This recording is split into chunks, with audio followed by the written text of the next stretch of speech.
எபேசியருக்கு எழுதின நிருபம் 5வது அதிகாரம் 27வது வசனத்தை ஒருவர் வாசிக்கலாம். எபேசியர் 5:27 வாசிங்க. கரைதிரை முதலானவைகள் கரைதிரை முதலானவைகள் ஒன்றும் இல்லாமல் பரிசுத்தமும் பிழையற்றதுமான மகிமையுள்ள சபையாக அதை தமக்கு முன் நிறுத்திக் கொள்வதற்கும் தம்மை தாமே அதற்காக ஒப்பு கொடுத்தார். இன்னும் ஒரு முறை எல்லாருமாய் சேர்ந்து அருமையான பிள்ளையோடு சேர்ந்து வாசிங்க பார்க்கலாம். ப்ளீஸ் எல்லாருமாய் சேர்ந்து ஒரு முறை. கரைதிரை முதலானவைகள் ஒன்றும் இல்லாமல் பரிசுத்தமும் பிழையற்றதுமான மகிமையுள்ள சபையாக அதை தமக்கு முன் நிறுத்திக் கொள்வதற்கும் தம்மை தாமே அதற்காக ஒப்பு கொடுத்தார். இருக்கிற இடங்களில் தலைகளை தாழ்த்தி ஒரே ஒரு முறை இந்த வார்த்தையினாலே ஆண்டவரே, இந்த 2 நாட்களும் எங்களோடு கூட நீங்கள் இடைபடுங்கப்பான்னு சொல்லுங்க பார்க்கலாம். ஒரு 3 பகுதிகள் இந்த ஒரே ஒரு வார்த்தை தான் தேவன் நம்மோடு பேச போகிறார். மகிமை உள்ள ஒரு சபையாய் நாங்கள் நிறுத்தப்படணும் ஆண்டவரே. மகிமை உள்ள ஒரு சபையாய் உமக்கு முன்பாக நாங்கள் நிறுத்தப்படணும் ஆண்டவரே. ஒரு விசை கைகளை உயர்த்தி கத்த சமூகத்தில் உம்முடைய பிரசன்னம் எங்கள் மத்தியில் அசைவாடட்டும் பா. பரகு சந்துர பகதீரி கலா துராஷ்யார கதரா ரபஹந்தர பௌலியா துரகபாஷி பரஹந்துரோகோ ரிகபாரதரா சந்தரலா தியார பௌரி கபரி பலாதரா ரிகபஹந்தர பஹஷி கலா தரகதியார கபா. உம்முடைய பிரசன்னம் எங்க மத்தியில் அசைவாடட்டும் ஆண்டவரே. உம்முடைய வார்த்தை ஜீவன் உள்ளதா எங்களுக்குள்ள இறங்கணும் பா. வல்லமையோடு வெளிப்படணும் பா. இருதயங்களை நொறுக்கணும் ஆண்டவரே. ஒரு விஷயம் எங்க கைகளை பிடித்து இழுத்து கொண்டு நம்முடைய மகா பரிசுத்த ஸ்தலங்களுக்குள்ள எங்களை நகர்த்தி கொண்டு போகிறத எங்க ஆவில நாங்க உணர்ந்தோம் ஆண்டவரே. உங்க வல்லமை வெளிப்படணும் பா. கொஞ்ச நேரம்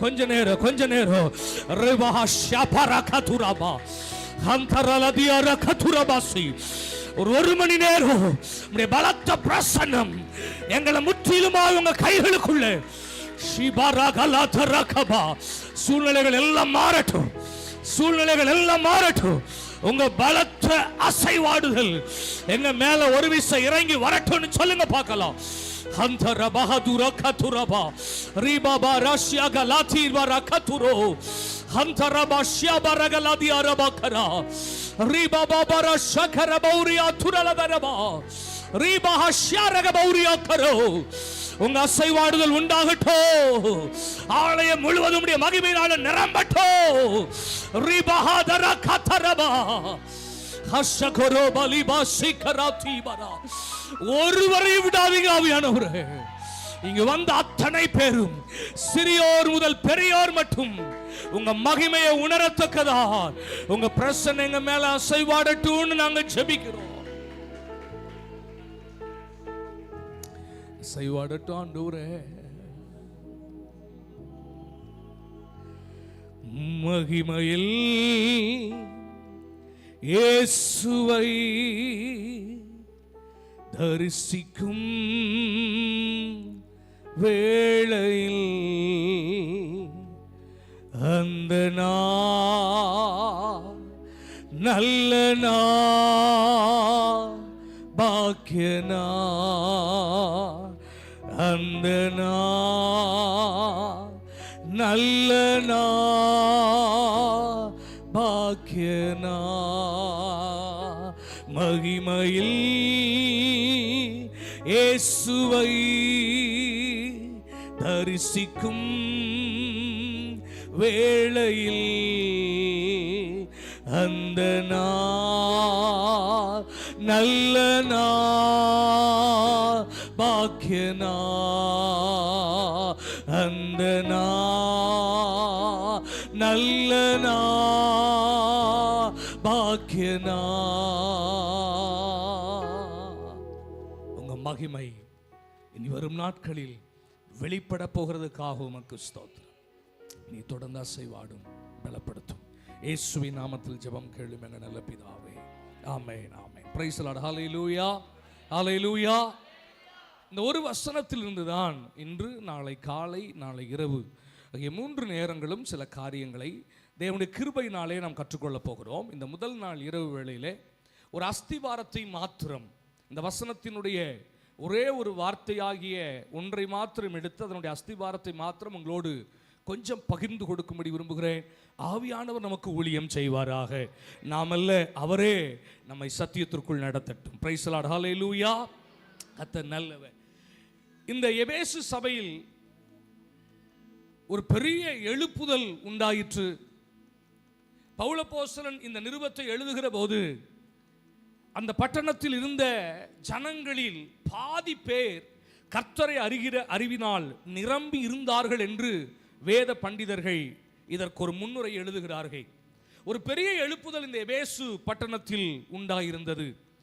அப்படி எழுப்புதல் உண்டாயிருந்த அந்த திருச்சபையை குறித்து எழுதும்போது ஒவ்வொரு அதிகாரத்திலும் சபை எப்படி இருக்க வேண்டும் என்று எழுதி கொண்டே வருகிறார். ஒவ்வொரு அதிகாரமும், முதல் அதிகாரத்தில் சபை எப்படிப்பட்ட சபையா இருக்க வேண்டும் என்று எழுதுகிறார். 2வது அதிகாரத்தில், 3வது அதிகாரத்தில், 4வது அதிகாரத்தில், 5, 6 இந்த 6 அதிகாரங்களிலும் 6 விதமான சபைகளை குறித்து அவர் எழுதி கொண்டே வருகிறதை நாம் பார்க்க முடியும். இப்பொழுது நம்ம அந்த 6ஐயும் பார்க்க நமக்கு நேரம் இருக்காது.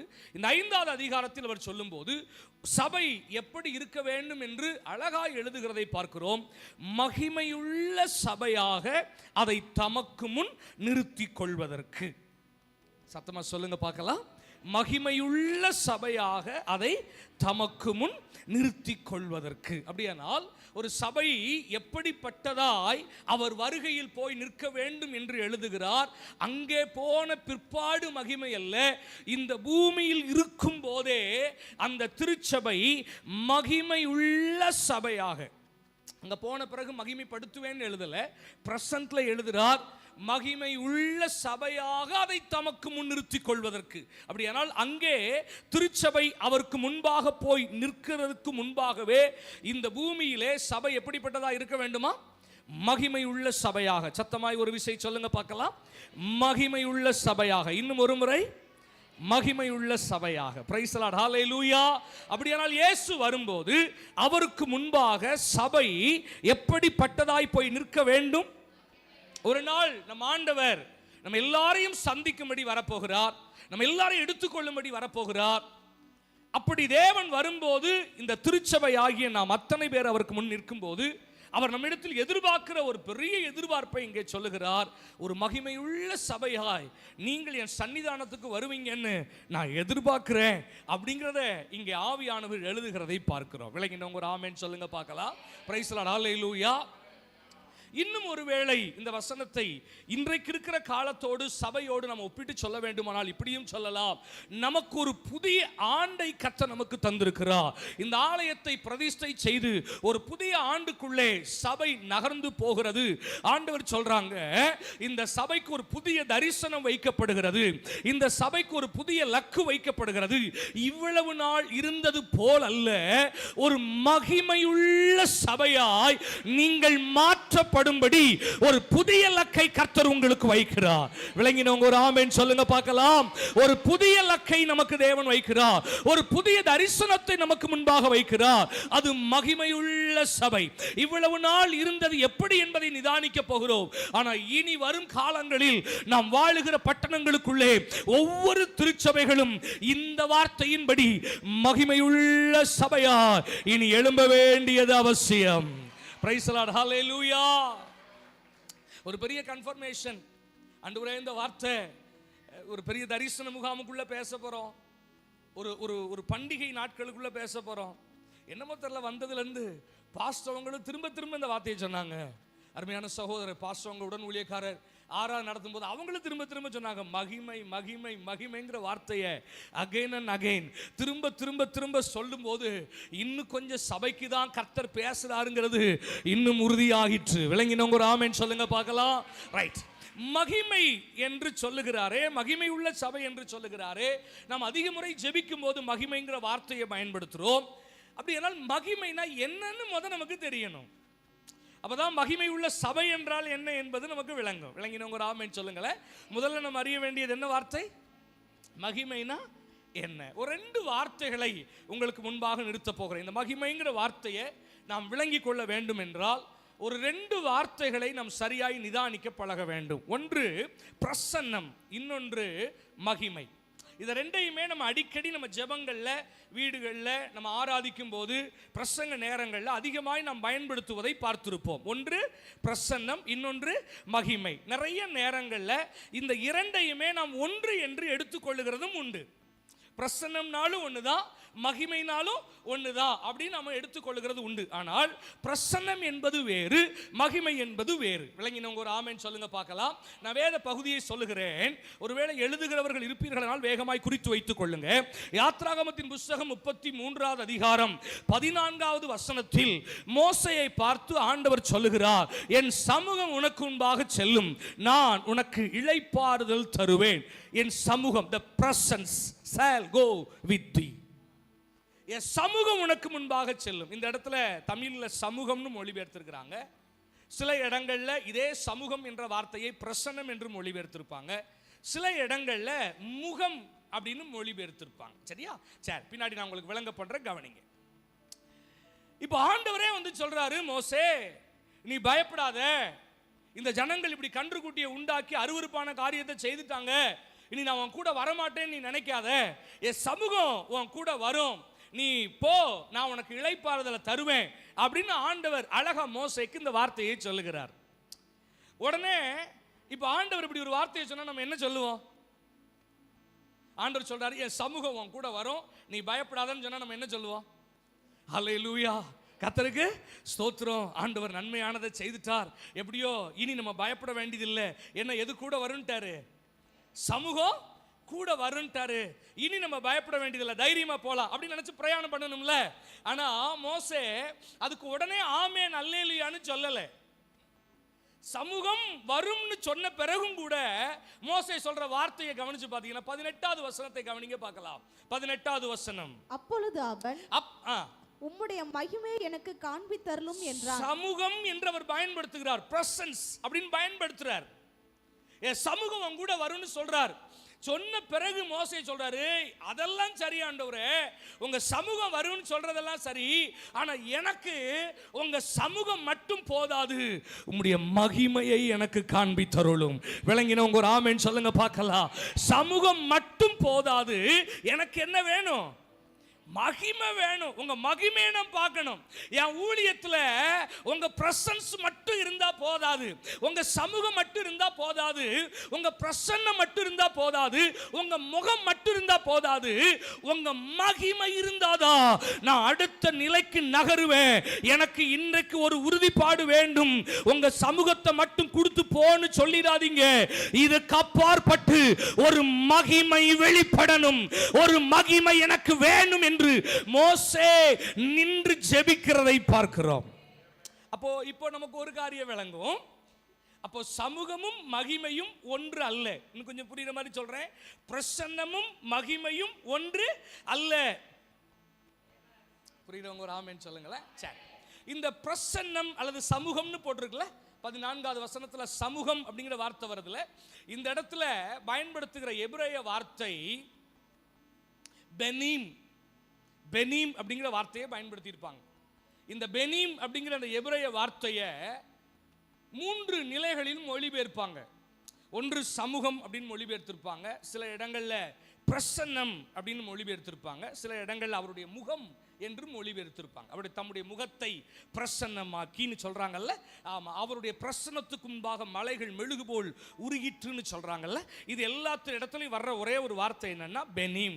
பெனீம் அப்படிங்கிற எபிரேய வார்த்தைக்கு பிரசன்னம், பிரசன்ஸ் அப்படின்னு அர்த்தம். இதை தான் நம்ம கிரீக்ல ஷெக்கேனா அப்படின்னு சொல்றோம். ஷெக்கேனா அப்படின்னு சொல்றோம். ஷெக்கேனாங்கிறது மகிமை அல்ல, ஷெக்கேனாங்கிறது பிரசன்னம். விளங்கினவங்க ஒரு ஆமென் சொல்லுங்க பார்க்கலாம். ரைட், இதை தான் தாரேங்கிறாரு, பெனீம் தாரேங்கிறாரு, சமூகத்தை தாரேங்கிறாரு. ஆனா மோசே கேட்கிறார்ல மகிமை. இந்த மகிமைங்கிற வார்த்தைக்கு காவோட் அப்படின்னு அர்த்தம். எபிரேயத்தில் காவோட் அப்படின்ற வார்த்தை பயன்படுத்தப்படுகிறது. காவோட். சமூகம் என்றால் பெனீம். சமூகம் என்றால் பெனீம். கொஞ்சம் சொல்லுங்களேன். சரி, பெனீம். மகிமை என்றால் காவோட், அதுக்கு பயன்படுத்தப்படுகிற வார்த்தை காவோட் அப்படிங்கிற வார்த்தையை பயன்படுத்துறாங்க. கொஞ்சம் இந்த ரெண்டையும் விளங்க பண்றேன். சமூகம் என்பது வேறு, மகிமை என்பது வேறு. இன்றைய திருச்சபைக்கு அவருடைய பிரசன்னம் மாத்திரம் போதாது. ஒரு நீண்ட காலமாய் நம்முடைய ஊழியங்கள், நம்முடைய சபைகள் பிரசன்னத்தில் நகர்ந்து பழகிட்டு இன்றைக்கு ஆண்டவர் ஒரு புதிய லக்கை நமக்கு முன்பாக வைத்து சொல்லுகிறார். இனியும் பிரசன்னத்தில் மாத்திரமல்ல, அடுத்த நிலையை நோக்கி திருச்சபைகள் நகர்ந்து எங்க மேல உங்க மகிமை ஊற்றுங்க. இனி கொஞ்ச காலங்கள் இருக்க போகிறது, அந்த ஊழியத்தை உங்க மகிமையினால நாங்க நிறைவேற்றி முடிக்கணும். விளங்கினவங்க ஒரு ஆமென் சொல்லுங்க பார்க்கலாம். ரைட், இப்போ இந்த சமூகம்னா என்ன, மகிமைனா என்ன, இந்த ரெண்டு வார்த்தைக்குமான வித்தியாசம் சொல்றேன், கவனிங்க. கொஞ்சம் கொஞ்சம் புரியுற மாதிரி என்ன, உங்களுக்கு புரியுற மாதிரி கொஞ்சம் கொலோக்கியா நம்ம இறங்கி வந்து சொல்றேன். சரி, இப்போ நான் இங்க ஊழியக்காரன், இங்கே பிரசங்கியார். இங்க நான் யாருங்க? பிரசங்கியார். எனக்கு ஒரு திருச்சபையை கர்த்தர் ராஜபாளையத்தில் கொடுத்திருக்கிறார். அந்த சர்ச்சுக்கு நான் மெய்ப்பன், அந்த சபைக்கு நான் பாஸ்டர், மெய்ப்பன். சரியா? இங்க நான் பிரசங்கியார், ஆனா அங்க மெய்ப்பன். என் பிள்ளைகளுக்கு நான் தகப்பன். என் பிள்ளைகளுக்கு நான் யாரு? இங்கே பிரசங்கியார், எங்க சபைக்கு மெய்ப்பன். என் பிள்ளைகளுக்கு தகப்பன். இங்க இருக்கிற ஆவிக்குரிய தகப்பனாருக்கு, இங்க இருக்கிற போதக பிதாக்களுக்கு நான் பிள்ளை. இவங்களுக்கு நான் யாரு? பிள்ளை. நான் சொல்றத நல்லா விளங்கிடணும். இங்கே பிரசங்கியார், எங்க சபையில நான் மெய்ப்பன், என் பிள்ளைகளுக்கு நான் தகப்பன். இங்க இருக்கிற போதக பிதாக்களுக்கு நான் பிள்ளை. இங்க இருக்கிற சகோதரர்களுக்கு, அன்னைமார்களுக்கு நான் சகோதரன், பிரதர். இதுல எது உண்மை? நான் சொல்ற காரியம் விளங்குதா உங்களுக்கு? இங்கே நான் பிரசங்கியார், எங்க சர்ச்சில் நான் மெய்ப்பன், என் பிள்ளைகளுக்கு நான் தகப்பன். என் சகோதரனை பார்க்கும்போது, என் சகோதரர்களை பார்க்கும்போது நானும் சகோதரன். என் தகப்பன்மாரை பார்க்கும்போது நான் அவங்களுக்கு யாரா இருக்கிறேன்? இங்க நல்லா கவனிங்க, இந்த எல்லா இடத்திலையும் நான் யாரோ ஒருவராக மட்டும்தான் இருக்க முடியும்.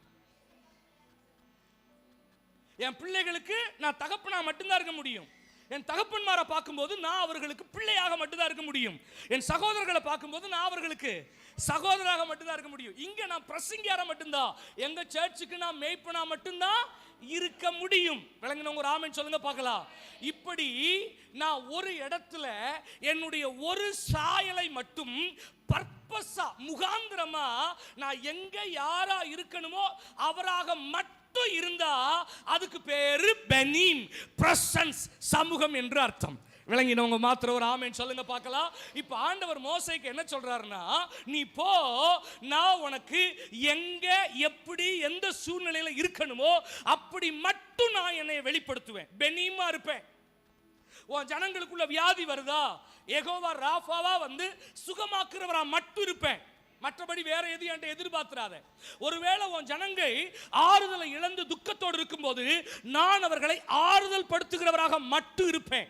ஒருவேளை உன் ஜனங்கள் எந்த பாதையில போகணும்னு தெரியாம திக்காய் நிற்கும் போது நான் அவர்களுக்கு நல்ல மெய்ப்பனா, யெகோவா ரூஃபாவா இருப்பேன். எந்த இடத்துல நான் யாரா இருக்கணுமோ அப்படி மட்டும் நான் இருப்பேன். அதுக்கு பேர் என்னது? சமூகம். இதை கேட்ட உடனே தான் மோசே சொல்றாரு, ஆண்டவரே எங்க தேவைக்கு மட்டும் நீங்க வந்து உங்க முகத்தை காண்பித்து, நாங்க வியாதியா இருக்கும்போது நீர் பரிகாரியாக, நாங்கள் ஆறுதலற்று இருக்கும்போது நீர் தகப்பனாக, நாங்க ரொம்ப வழி தப்பி திரியும் போது நீர் மேய்ப்பராக, நாங்க எங்கேயோ போய் வனாந்தரங்கள் அலையும் போது நீர் எங்களை காண்கிறவராக, நீ இப்படியேவும் எங்க சூழ்நிலைக்கு ஏற்ப மட்டும் நீங்க வெளிப்பட்டுக்கிட்டே இருந்தா அதுல என்ன ஆண்டவரை நிறைவு வந்துடும். எங்களுக்கு அது வேணாம்ப்பா, நீர் எல்லாமுமா இருக்கிறீர்ல, நீர் எல்லாமுமா இருக்கிறீர்ல, நீர் தானே எல்லாம் உங்களுக்குள்ள அடங்கி இருக்குல்ல.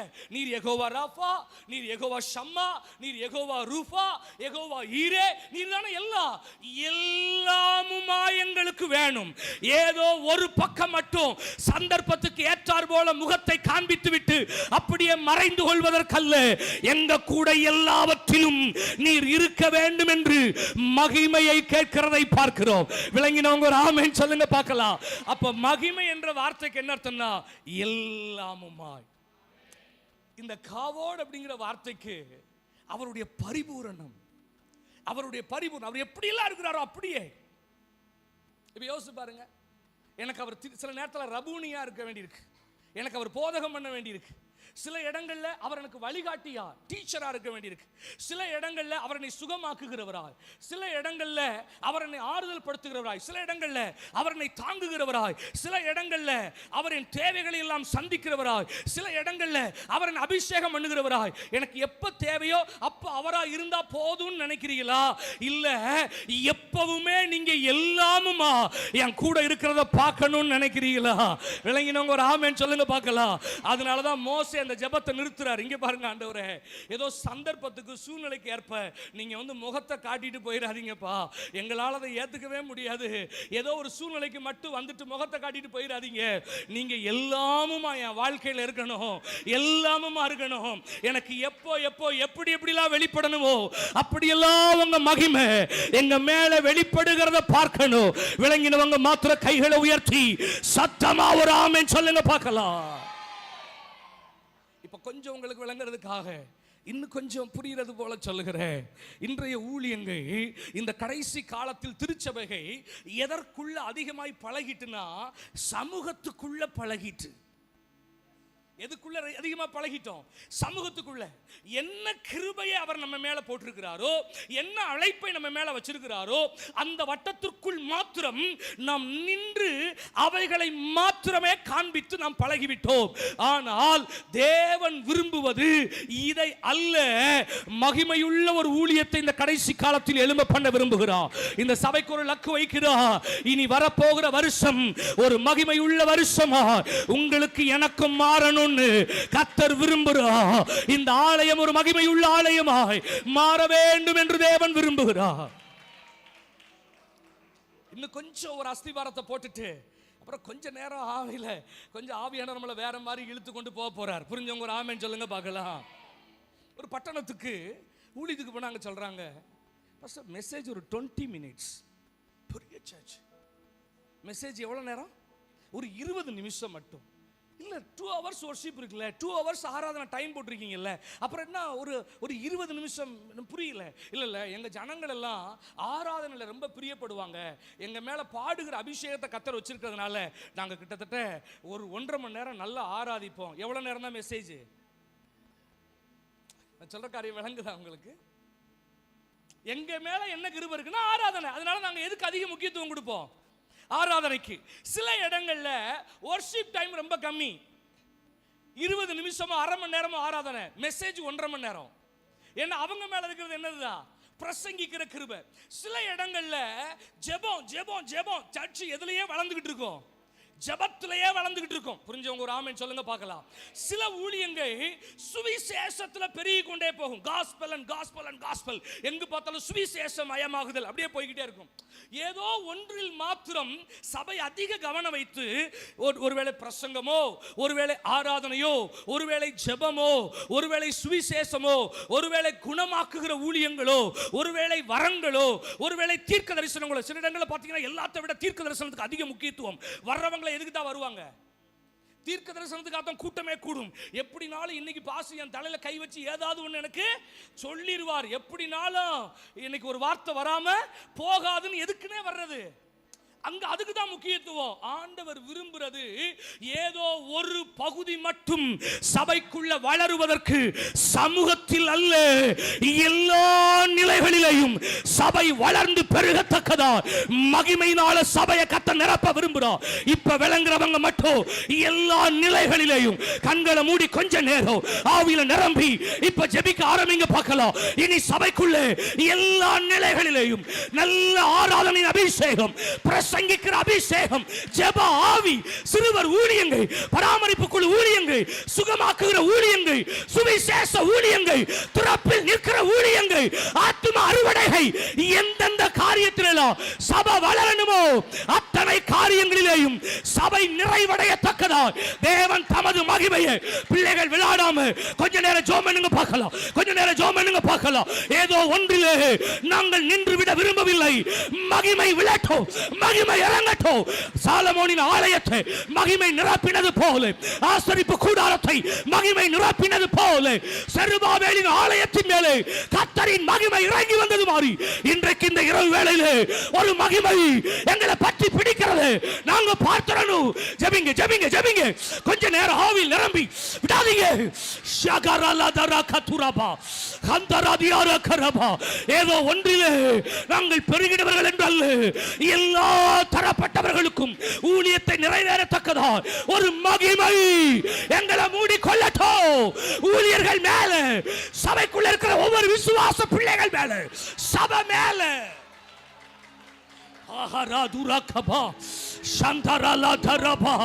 மகிமை மூடிக்கொள்ளட்டுமே, மகிமை மூடிக்கொள்ளட்டுமே.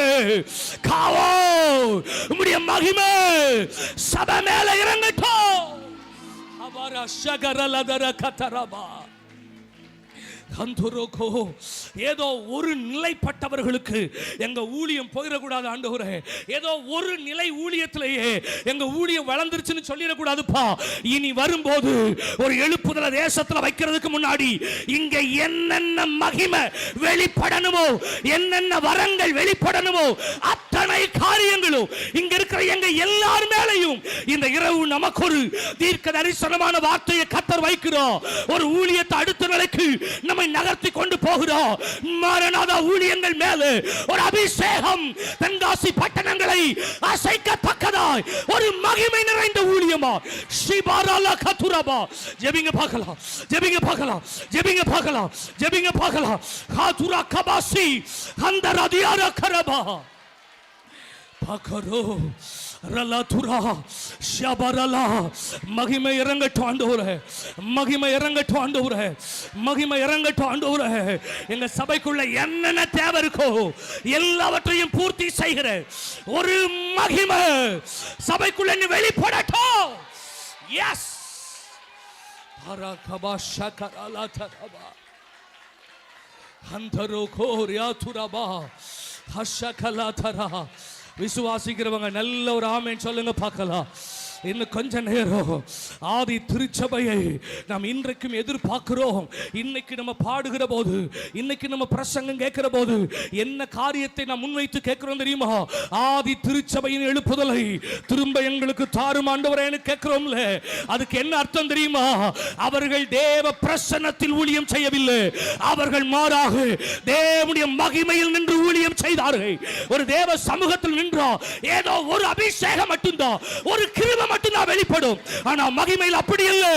பிசாசுகள் துரத்த வேண்டுமோ, தீர்க்க தரிசனம் உரைக்க வேண்டுமோ, பிரசங்க இலக்கணமோ, எவைகள் வெளிப்படணுமோ அத்தனை காரியங்களும் சபையின் பலிபீடங்களில் இருந்து வெளிப்பட ஆரம்பிக்கும். ஷிபாரா கதரா ஹலோரோ Kosi ஹரந்துரா கத்தியா ரபாசியா அகதரா. Yes, my Holy Spirit of God. எல்லாம் விளங்குகிறவங்க ஒரு ஆமென் சொல்லுங்க பார்க்கலாம். எத்தனை பேருக்கு நான் பேசுற காரியங்கள் புரியுது? இன்னைக்கு நம்ம ஆதி திருச்சபை நம்ம எதிர்பார்க்கிறோம் பாருங்க. இன்னைக்கு நம்ம ஆதி திருச்சபை எதிர்பார்க்கிறோம் பாருங்க. என்ன எதிர்பார்க்கிறோம் ஆண்டவரே? ஆதி திருச்சபையில் இந்த ஊழியங்களை நீங்க கொஞ்சம் கவனிச்சு பாருங்க. சில வசனங்களை வேகமாய் நான் உங்களோடு பகிர்ந்து கொள்கிறேன். சில வசனங்களை மாத்திரம் குறித்து வைத்துக் கொள்ளுங்க, அது உங்களுக்கு மிகுந்த பிரயோஜனமாக இருக்கும். ஒருவேளை வாய்ப்பு இருக்குமானால் எடுத்து வாசிங்க. 1 கொரிந்தியர் 1ஆம் அதிகாரம் 5 7 வசனங்கள் வரைக்கும் ஒருவர் கவனிங்க பார்க்கலாம். 1 கொரிந்தியர் 1ஆம் அதிகாரம் 5 7 வரை ஆதி திருச்சபை எப்படி இருந்தது என்று கொஞ்சம் கவனிப்போம். நீங்கள் இயேசு கிறிஸ்துவுக்குள்ளாய், நீங்கள் இயேசு கிறிஸ்துவுக்குள்ளாய் எல்லா உபதேசத்திலும், எல்லா உபதேசத்திலும், எல்லா அறிவிலும், எல்லா அறிவிலும், மற்ற எல்லாவற்றிலும், மற்ற எல்லாவற்றிலும் சம்பூரணமுள்ளவர்களாக்கப்பட்டிருக்கிறபடியால் அவர் மூலமாய் உங்களுக்கு அளிக்கப்பட்ட தேவ கிருபைக்காக நான் உங்களை குறித்து எப்பொழுதும் என் தேவனை ஸ்தோத்திரிக்கிறேன். அப்படியே நீங்கள் யாதொரு வரத்திலும், சபையை குறித்து பவுல் அப்போஸ்தலன் எழுதும்போது சொல்றார் பாருங்க, நீங்கள் யாதொரு வரத்திலும் குறைவில்லாதவர்களாய் நம்முடைய கர்த்தராகிய இயேசு கிறிஸ்து வெளிப்படுவதற்கு காத்திருக்கிறீர்கள்.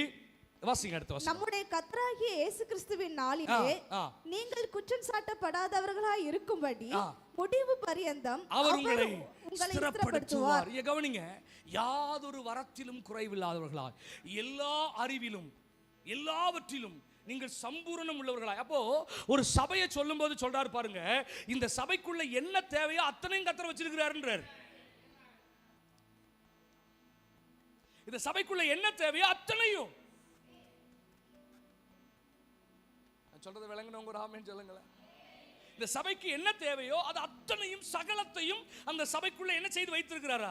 வைத்து இன்னும் கொஞ்சம் வசனங்களை கொஞ்சம் கவனிச்சோம்னா நல்லா இருக்கும்னு நான் நினைக்கிறேன். அது இன்னும் கொஞ்சம் நம்மளை உறுதிப்படுத்தும். அப்போஸ்தலர்களின் புத்தகம் 4வது அதிகாரம் 32 33 வசனங்களை கொஞ்சம் கவனிங்க பார்க்கலாம். அப்போஸ்தலர்கள் 4 32 33. விசுவாசிகளாகிய திரளான கூட்டத்தார் ஒரே இருதயமும் ஒரே மனமுள்ளவர்களாய் இருந்தார்கள். ஒருவனாகிலும் தனக்குள்ளவைகளில் ஒன்றையும் தன்னுடையதென்று சொல்லவில்லை. சகலமும் அவர்களுக்கு பொதுவாய் இருந்தது. கர்த்தராகிய இயேசுவின் உயிர்த்தெழுதலை குறித்து அப்போஸ்தலர்கள் மிகுந்த பலமாய் சாட்சி கொடுத்தார்கள். அவர்கள் எல்லார் மேலும் பூரண கிருபை உண்டாயிருந்தது. யாரோ ஒருத்தர் மேல அல்ல, அவர்கள் எல்லார் மேலும் பூரண கிருபை உண்டாயிருந்தது. விளங்கினவங்க ஆமென் சொல்லுங்க பார்க்கலாம். ஊழியக்காரு வார வரைக்கும் பேய் விரட்டுறதுக்காக இல்ல, எல்லாரும் மேலும் பூரண கிருபை. அவங்க அத்தனை பேர் வசனத்தை பிரசங்கித்தார்கள். சிதறி போனவர்கள் எங்கு சுற்றி திரிந்த தேவனுடைய வசனத்தை தைரியமாய் பிரசங்கித்தார்கள். பந்தி விசாரணை செய்து கொண்டிருந்த ஸ்தேவானை கொண்டு கர்த்தர் பலத்த அற்புதங்களை அடையாளங்களையும் செய்தான் என்று வேதம் சொல்லுகிறது. பிலிப்பு போய் சமாரியா பட்டணத்தில் கர்த்தருடைய வார்த்தையை பிரசங்கித்தான். அந்த பட்டணத்தில் மிகுந்த சந்தோஷம் உண்டாயிற்று என்று நம்ம வேதத்தில் வாசிக்கிறோம். எல்லா நிலைப்பட்டவர்களும் அப்போஸ்தலர்களை கொண்டும் கர்த்தர் செய்தார். அவர்களோடு பந்தி விசாரணை செய்யும்படி இருந்த உடன் ஊழியக்காரர்கள் கொண்டும் கர்த்தர் செய்தார். சிதறி போனவர்கள் என்று அப்போஸ்தலர் 8:1 வாசிக்கிறோமே, அவர்கள் விசுவாசிகள். அவர்களை கொண்டும் கர்த்தர் பலமான காரியங்களை செய்ய ஆரம்பித்தார். ஏன் தெரியுமா? அவர்கள் எல்லாரும் மகிமையிலே நின்று பழகிவிட்டார்கள். அவர்களுக்கு சமூகம் அல்ல. விளங்கினவங்க ஒரு ஆமென் சொல்லுங்க பார்க்கலாம். ஒரு சபைக்குள்ள வளர்ந்த பிதாக்களும் இருப்பார்கள். 1 யோவான்ல நம்ம வாசிக்கிறோம், ஒரே சபைக்குள்ள பிதாக்களும் இருக்கிறார்கள், ஒரே சபைக்குள்ள வாலிபர்களும் இருக்கிறார்கள், ஒரே சபைக்குள்ள பிள்ளைகளும் இருக்கிறார்கள். மறுபடியும் சொல்லுகிறேன், சபைக்குள்ள யாரெல்லாம் இருக்கிறா? அது புதிதாய் ரட்சிக்கப்பட்டு வந்த பிள்ளைகள் இருக்கும். அவங்களுக்கு ரொம்ப கடினமான ஆகாரம்லாம் செல்லுபடி ஆகாது. அவங்களுக்கு ஏற்ற மாதிரி அவர்களுக்கு ஒரு சுவிசேஷம் பிரசங்கிக்கப்படணும். அவங்களுக்கு ஏற்ற மாதிரி ஒரு ஆறுதல், அவங்களுக்கு ஏற்ற மாதிரி ஒரு தேறுதல். இயேசு இன்னைக்கு உங்களுக்கு ஒரு அற்புதம் செய்வார்னு ஒரு பாடல் பாடி அவங்களுக்கு பாலை உண்ணத்தக்கதாக அவர்களையும் நடத்துகிறதுக்கு கிருபை வெளிப்படணும். இன்னும் கொஞ்சம் வாலிபர்கள் இருப்பாங்க, அவர்களுக்கு வசனம் என்கிற அப்பத்தை கொடுக்கத்தக்கதாக, உபதேசங்களை கொடுக்கத்தக்கதாக. நாம இப்படி இருக்கக்கூடாது, இப்படி கவனிக்காம இருக்க கூடாது, இப்படி ஆராதனை வேளை இப்படி அஜாக்கிரதையா இருக்க கூடாது, சபைக்கு இப்படி லேட்டா வரக்கூடாது, சமுதாயத்துக்குள்ள நம்ம இப்படி வாழக்கூடாது, இதுதான் ஒழுக்கம் என்று அவர்களுக்கு உபதேசத்தை போதிக்கிறதற்கும் நமக்கு கிருபை வெளிப்படணும். அதே சமயம் சபைக்குள்ள வந்து 5 ஆண்டுகள் 10 ஆண்டுகள் ஆகி பிதாக்கள் என்ற நிலைக்கு வந்து வேத வசனத்தை நல்ல உள்ளும் புறமுமாய் மேய்ச்சலை கண்டடைந்து கொஞ்சம் பலமான ஆகாரத்தை எதிர்பார்ப்பாங்க. நிறைய ஸ்ட்ராங்கான கொஞ்சம் டீச்சிங்ஸ் போதனைகளை எதிர்பார்ப்பாங்க. அப்படிப்பட்ட ஆளுகளுக்கும் கிருபை கொடுக்க வேண்டியிருக்கு. ஒரே சர்ச்சுக்குள்ள பிள்ளையும் இருக்கு. நம்ம பிரசங்கம் பிள்ளைகளுக்கு மட்டும் போயிடக்கூடாது, நம்ம பிரசங்கம் வாலிபருக்கு மட்டும் போயிடக்கூடாது, நம்ம ஊழியம் பிதாக்களுக்கு மட்டும் போயிடக்கூடாது. இவர்கள் எல்லாரும் மேலும் கர்த்தருடைய கை வைக்கப்படத்தக்கதாக நம்முடைய ஊழியங்கள்ல பூரண கிருபை வெளிப்பட வேண்டுமானா இனி வரப்போகிற நாட்கள்ல சபைக்குள்ள வெளிப்பட வேண்டியது சமூகம் அல்ல, மகிமை வெளிப்பட வேண்டும். எத்தனை பேர் ஆமென் சொல்ல முடியும்? எத்தனை பேர் ஆமென் சொல்ல முடியும்? இந்த கடைசி காலத்துல, இந்த கடைசி நாட்கள்ல கர்த்தர் சபையை என்ன ஒரு நிலைக்கு கர்த்தர் இழுத்து கொண்டு போக விரும்புறாருன்னா, ஏதோ ஒன்றில் மாத்திரம் நீங்க நின்றாதீங்க. எங்களால பிரசங்கிக்க மட்டும்தான் முடியும், எங்களால சிறுவர் ஊழியத்துல தான் கான்சன்ட்ரேட் பண்ண முடியும், எங்களால வேண்டி கேஷுவல் ஊழியங்களை தான் கவனம் செலுத்த முடியும், எங்களுக்கு தேவன் கொடுத்திருக்கிறது குணமாக்குகிற ஊழியம், அதுல மட்டும் தான் நாங்க அதிக கவனம் செலுத்துவோம், எங்களுக்கு தேவன் கொடுத்திருக்கிறது ஜனங்களை கட்டி எழுப்புவது, அதுல தான் நாங்க கவனம் செலுத்த முடியும் என்று ஏதோ ஒன்றிலே நின்று போய் விடக்கூடாது என்று தேவன் நம் கைகளை பிடித்து இழுத்து கொண்டு போக போகிறார். இது அல்ல, இது அல்ல. இப்படி ஏதோ ஒன்றிலே, ஒரு கிருபையிலே, ஒரே ஒரு சமூகத்திலே ஒரு பக்கத்தை மாத்திரம் நீங்கள் வைத்துக்கொண்டு ஊழியத்தை நிறைவேற்றிடாதீங்க. அதுல எல்லாரையும் சந்திக்க முடியாது. விளங்கினவங்க ஒரு ஆமென் சொல்லுங்க பார்க்கலாம். சகல ஜனங்களுக்கும் இது ஜெப வீடு எண்ணப்பட வேண்டுமானா இங்க இயேசுவை போல ஒரு மகிமை பொருந்தின ஊழியம் இனி நடைபெற வேண்டும் என்று ஆவியானவர் விரும்புகிறார். இப்ப விளங்கினவங்க மட்டும் கொஞ்ச நேரம் ஜெபிக்க போறீங்க. கர்த்தர் தமது மகிமையை இனி இனி இனி காத்திருக்க வேண்டாம். இப்ப அந்த மகிமை வெளிப்பட ஆரம்பிக்கும். எஸ் பிரசன்ஸ் ஆஃப் ரகதுரகபா ஒரு காலம் கர்த்தரின் மகிமை சபைக்குள்ள இறங்கி வரப்போது. சின்ன பிள்ளைகள் இருந்து பெரியோர் மட்டும் எல்லார் மேலும் கர்த்தரின் மகிமை இனி பிரத்யட்சமா இனி வெளியரங்கமா இனி 3 செஷன்லயும் கர்த்தரின் மகிமை ரபகதர கதுரபா. இப்போ கொஞ்சம் இடம் கொடுங்க பார்க்கலாம். அமைதியா இராமல் கொஞ்சம் கைகளை தட்டி எஸ் எஸ் எஸ் மகிமை வேணும் ஆண்டவரே. மகிமை வெளிப்படணும் ஆண்டவரே. மகிமை வெளிப்படணும் ஆண்டவரே. கேப்பீங்கன்னா பெற்றுக்கொள்வீங்க சிஸ்டர். பெற்றுக்கொள்வீங்க. இனி பிரத்யட்சமான அற்புத அடையாளங்கள் இனி சபைகளுக்குள்ள நடக்க தொடங்கும். கடைசி கால எழுப்புதல். the last stage. சபை நிற்கிறது ஒரு கடைசி காலத்துல. ஆவியானவர் சொல்றாங்க, இன்னும் இதிலே நின்றுதான் நினைக்கிறீங்களோ? இல்ல, முடவர்கள் நடக்கணும், ஊமையர்கள் பேசணும், குருடர்கள் பார்வையடையணும், மரித்தோர் உயிரோடு எழும்பணும். அடுத்த நிலைக்கு மகிமை நோக்கி பிசாசுகள் நடுங்கி ஓடணும். கர்த்தருடைய விடுதலை சபைக்குள்ள இறங்கி வரணும். பாவிகள் ரட்சிக்கப்படணும். சபை அடுத்த நிலையை நோக்கி பெற்றுக்கோங்க பார்க்கலாம். அக்கினி விழுகிறது. எஸ் ரகபா ஷகரா ஹங்கரபா கதுரா. எஸ் ஷபரகரோ சாந்தா. வேடிக்கை பார். நல்ல வேடிக்கை பார். கண்ணை மூடி பார்க்கலாம். கொஞ்ச நேரம் கண்ணை மூடி. ஷபரகதர கதுரபா ஹந்தரலா துரபா. அக்கினி விளட்டுமே. அக்கினி சபையின் மேல் விளட்டுமே. யாதொரு வரத்திலும் குறைவில்லாதவர்களா ரிபஹதுரகபா. வெளிப்பாடுகள் நீங்க புறப்படணும். வேத வசனத்தை குறித்த வெளிப்பாடுகள், சத்தியத்தை குறித்த வெளிப்பாடுகள், தரிசனங்கள் உண்டாகணும். தீர்க்க தரிசனங்கள் உண்டாகணும். ஒன்றிலும் குறைவில்லாதவர்களா பகதுரபாஷ்யா. இனி சபைக்குள்ள ஒருவர் வந்துட்டு வெறுமையாய் வெளியே போகக்கூடாது. இன்னைக்கு யாரோ ஒருத்தர் நம்ம வெறுமையா அனுப்பிட்டே இருக்கிறோம். ஏதோ ஒரு விஷயத்துல அவங்களால அந்த பூரணத்துக்குள்ள வர முடியல. பெருசா எதிர்பார்த்து இன்னைக்கு ஆராதனைக்கு வந்தேன். பட் ஆனா இட்ஸ் ஓகே, பரவாயில்ல. அந்த நிலையிலேயே தான் நம்ம வாழ்க்கை நகர்ந்துட்டு இருக்கு. இனி ஆண்டவர் நம்ம சபைகள் எல்லாத்தையும் இன்க்ளூட் எல்லா சபைகளையும் தேவன் கொஞ்சம் கையை பிடிச்சு வெளியே கொண்டு வரார். இனியும் இந்த ஒரு நிலைப்பட்ட ஊழியத்தோட நின்று அதிக இனி சபைக்குள்ள மகிமைகள் வெளிப்பட போகிறது. அந்த வார்த்தையை சொல்லும் போதே பாருங்களேன், ஒரு அனாயிட்டிங் நம்ம தலை மேல இறங்கி வாரத பார்க்க முடியும். எஸ், ஒரு மகிமை.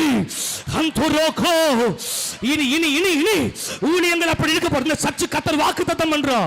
ஒரு புதிய தரிசனத்தை கர்த்தர் வைக்கிறோம். இனி அப்படி இருக்க போகிறது இல்லை. ஒவ்வொரு வாரமும் அவர் மகிமை வெளியரங்கமாகும். மாம்சமான யாவும் அதை ஏகமாய் காணும்படி கர்த்தரின் மகிமை வெளியரங்கமாகும். பெற்றுக்கோங்க பார்க்கலாம்.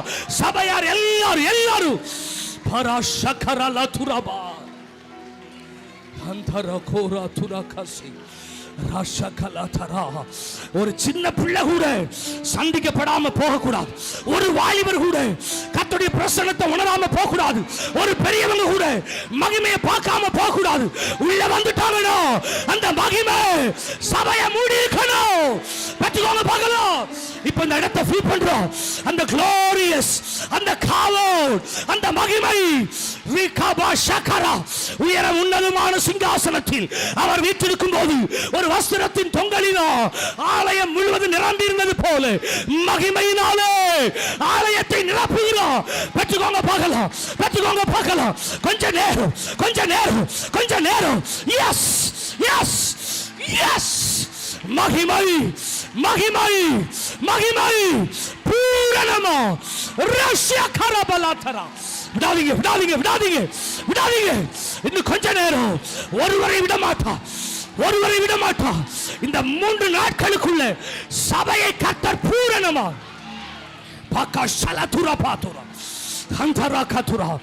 ஆதி திருச்சபையின் எழுப்புதல் இனி ஒரு முறை நம் கண்கள் பார்க்க நடக்க போகிறது. அவைகளை கர்த்தர் இன்னும் வைத்திருக்கிறார். இன்னைக்கு மெசேஜ் அதுதான். மகிமை இன்னும் ஒரு விசை தேசத்தை நிரப்ப போகிறது. யார் வாஞ்சிக்கிறார்களோ, ஆவியானவர் சொல்லுகிறோம், யார் வாஞ்சிக்கிறார்களோ கேட்க சொல்லு, மகிமையை வாஞ்சிக்க சொல்லு. தாவீது கேட்கிறார், ஆண்டவரே உம்முடைய ஆலயத்தில் தங்கியிருப்பதையும் உம்முடைய மகிமையை காணும்படியாக. இன்னைக்கு ஆவியானவர் சொல்றாங்க, என் பிள்ளைகள் மகிமையை வாஞ்சிப்பாங்கன்னா ஒரு கடைசி காலத்தில் ஒரு ரிவைவல்காக ஒரு மகிமையை அவங்க மேல ஊற்றன ஆயத்தம். Yes. Akoroshela katurapa. Handara turakaba. Pokosi balati arasakoro. Hantara lati arakaturapa. Shakaraba katara. Yes, my Holy Spirit of God. ஏதோ ஒரு நிலையிலே அவர் உங்களை விட்டு விட போகிறது இல்லை. ஏதோ ஒரு ஊழியத்துக்குள்ளேயே கர்த்தர் உங்களை மறைச்சு வைக்க போறது இல்லை. ஒரு சின்ன எல்லப்பிள்ளைன்ற ஒரு சின்ன பகுதிகளுக்குள்ள, ஒரு தென்காசிங்கிற ஒரு மாவட்டத்துக்குள்ள இனி நம்ம ஊழியங்கள் எங்கோ ஒரு மூலையில மறைந்து போய் நிற்க போகிறது இல்லை. என்னை பொறுத்த வரைக்கும் ஒரு பாட்டு ஆராதனை நடத்ததா கர்த்தர் எனக்கு கிருபை கொடுத்திருக்கிறாரு. நான் பாடி ஆராதனை நடத்துவேன்னு சொல்றீங்களா? ஆண்டவர் சொல்றாரு, ஒரு பெரிய மகிமையை வாஞ்சிங்க, அதோட உங்க ஊழியம் முடிய போகிறது இல்லை. ஒரு பலத்த அசைவு. ஷிபாரகதுரா கபாஷி ரலகரோசியாரகதுரபா. எத்தனை பேர் அதை விசுவாசிக்கிறீங்க? எத்தனை பேர் அதை விசுவாசிக்கிறீங்க? இப்ப சொல்லுங்க பார்க்கலாம். சமூகம் போதுமா? சமூகம் போதுமா? உங்களுக்கு நல்ல பிரசங்கியார தாரேன், பிரசங்கிக்கிற கிருபையை தாரேன். போதுமா உங்களுக்கு? இல்ல ஆண்டவரே. நல்ல பாடி ஆராதிக்கிற ஆராதனை வீரர்களை தாரேன். இல்ல ஆண்டவரே. சுகமாக்குகிற வல்லமை சபைக்குள்ள தாரேன். இல்ல ஆண்டவரே. பிசாசு துரத்துகிற கிருபைகளை தாரேன். இல்ல ஆண்டவரே. தீர்க்கதரிசனம் சொல்லுகிற தீர்க்கதரிசிகளை எழும்ப பண்றேன். இல்ல ஆண்டவரே. போதிக்கிற போதகர்களை இனி உன் கண்ணு காணும். இல்ல ஆண்டவரே. இத்தனை தாரேன்னு சொல்றேனே. இல்ல இல்ல இல்ல. இனி எங்களுக்கு இது எல்லாம் சேர்ந்து ஒரு மகிமையுள்ள ஊழியமா இனி எங்க ஊழியங்கள் மாறணும் ஆண்டவரே. பகாஷலகதரா கந்தரா கதரபா பகாஷலகரு கதுரா கபாஷி. ஒரு மகிமையுள்ள ஒரு ஊழியம் எங்க காலத்துல நாங்க பார்த்திருந்தோம் ஆண்டவரே. எங்க பார்த்திருந்தோம் ஆண்டவரே. யோசிச்சு பாருங்களேன். 2000 ஆண்டுகளுக்கு முன்பாக பேதுரு நின்று பிரசங்கித்த அந்த எருசலேமின் சபைகளுக்குள்ள ஒரு குறைவேனும் இல்லை, குறைவுகள் இல்லாமல் இல்லை. ஆனால் தேவ மகிமை அதெல்லாம் நிறைவாக்கிட்டு பின்னாடி உங்களுக்கு சொல்லித்தாரேன். ஆனா ஒன்றை கவனித்துக்கிடுங்க. அந்த சபைக்குள்ள ஒருத்தர் உள்ள வந்துட்டு சும்மா எந்திரிச்சு போக முடியாது. அவங்க என்ன தேவையோட வந்தாங்களோ அந்த தேவையை சந்திக்க என் ஆண்டவர் மகிமை பொருந்தினவராய் அங்கே அசைவாடி கொண்டிருந்தார். அவருடைய காவோ, அவருடைய மகிமை, அவருடைய குளோரியஸ் அதற்குள்ளே அசைவாடி கொண்டிருந்தது. யார் யாருக்கெல்லாம் அவர் எப்படி வெளிப்படணுமோ அப்படியே வெளிப்பட்டு கொண்டிருந்தார். விளங்கினவங்க ஒரு ஆமென் சொல்லுங்க பார்க்கலாம். முன்னே பழைய ஏற்பாட்டு காலத்தில் எத்தனையோ தீர்க்கதரிசிகள் வெளிப்பட்டார்கள். many prophets. ஏனோக்கு தொடங்கி யோவான் ஸ்நானகன் வரைக்கும் அதிகமான தீர்க்கதரிசிகள் எழும்பி இருந்தார்கள். ஆனால் அவர்கள் எல்லாம் the presence of God, தேவ சமூகத்தில். அதனால எலியாவே சொல்வார், தேவனுக்கு முன்பாக நிற்கிறேன் நான். ப்ராஃபட் அவ்வளவுதான். வேறொரு நிலையில் நின்று என்னால் ஊழியம் செய்ய முடியாது. எனக்கு தேவன் என்ன கொடுத்திருக்க அதை மட்டும் தான் செய்ய முடியும். யோவான் ஸ்நானகன் வரைக்கும் அப்படிதான். யோவான் ஸ்நானகன் வரைக்கும் அப்படிதான். ஆனா ஒரு புதிய அத்தியாயத்தை ஏசப்பா வந்து தொடங்கி வச்சுட்டு போனார். அவரை பார்க்குற ஜனங்கள் சொன்னாங்க, சமாரியாசிரியே சொன்னா, நீர் ஒரு தீர்க்கதரிசி என்று காண்கிறேன். அவர் ஏற்ற இடத்துல தீர்க்கதரிசியாக வந்திருக்கார். அவரே சொல்றாரு, நானே நல்ல மேய்ப்பன். அவர் சில இடங்களில் மேய்ப்பனாக இருந்திருக்கிறார். அவர் ஆலயத்தை போய் சுத்திகரித்ததினாலே அவர் ஆசாரியனாகவும் வெளிப்பட்டிருக்கிறார். அவர் ஒரு குருடனுடைய கண்களை திறக்கும் போது அற்புதம் செய்கிறவராகவும், மரித்தோரை உயிரோடு எழுப்பும் போது அற்புதங்களை மாத்திரமல்ல அதிசயங்களை செய்கிறவராக வெளிப்பட்டிருக்கிறார். இப்போ நம்ம ஊழியம் பழைய ஏற்பாட்டு உடன்படிக்கையின் ஊழியம் அல்ல, புதிய உடன்படிக்கையின் ஊழியத்தை கர்த்தர் நமக்கு தந்திருக்கிறார். ஏதோ ஒன்றுக்குள்ளே நாம் முடங்கி போவதற்கல்ல, ஆண்டவர் கைகளை பிடித்து ஷபரகதுரபா எல்லா நிலைகளிலேயும் இனி சபை விருத்தி அடையணும். இப்ப எத்தனை பேருக்கு மகிமைங்கிற வார்த்தைக்கு நல்ல அர்த்தம் புரிஞ்சிச்சு? சமூகம்னா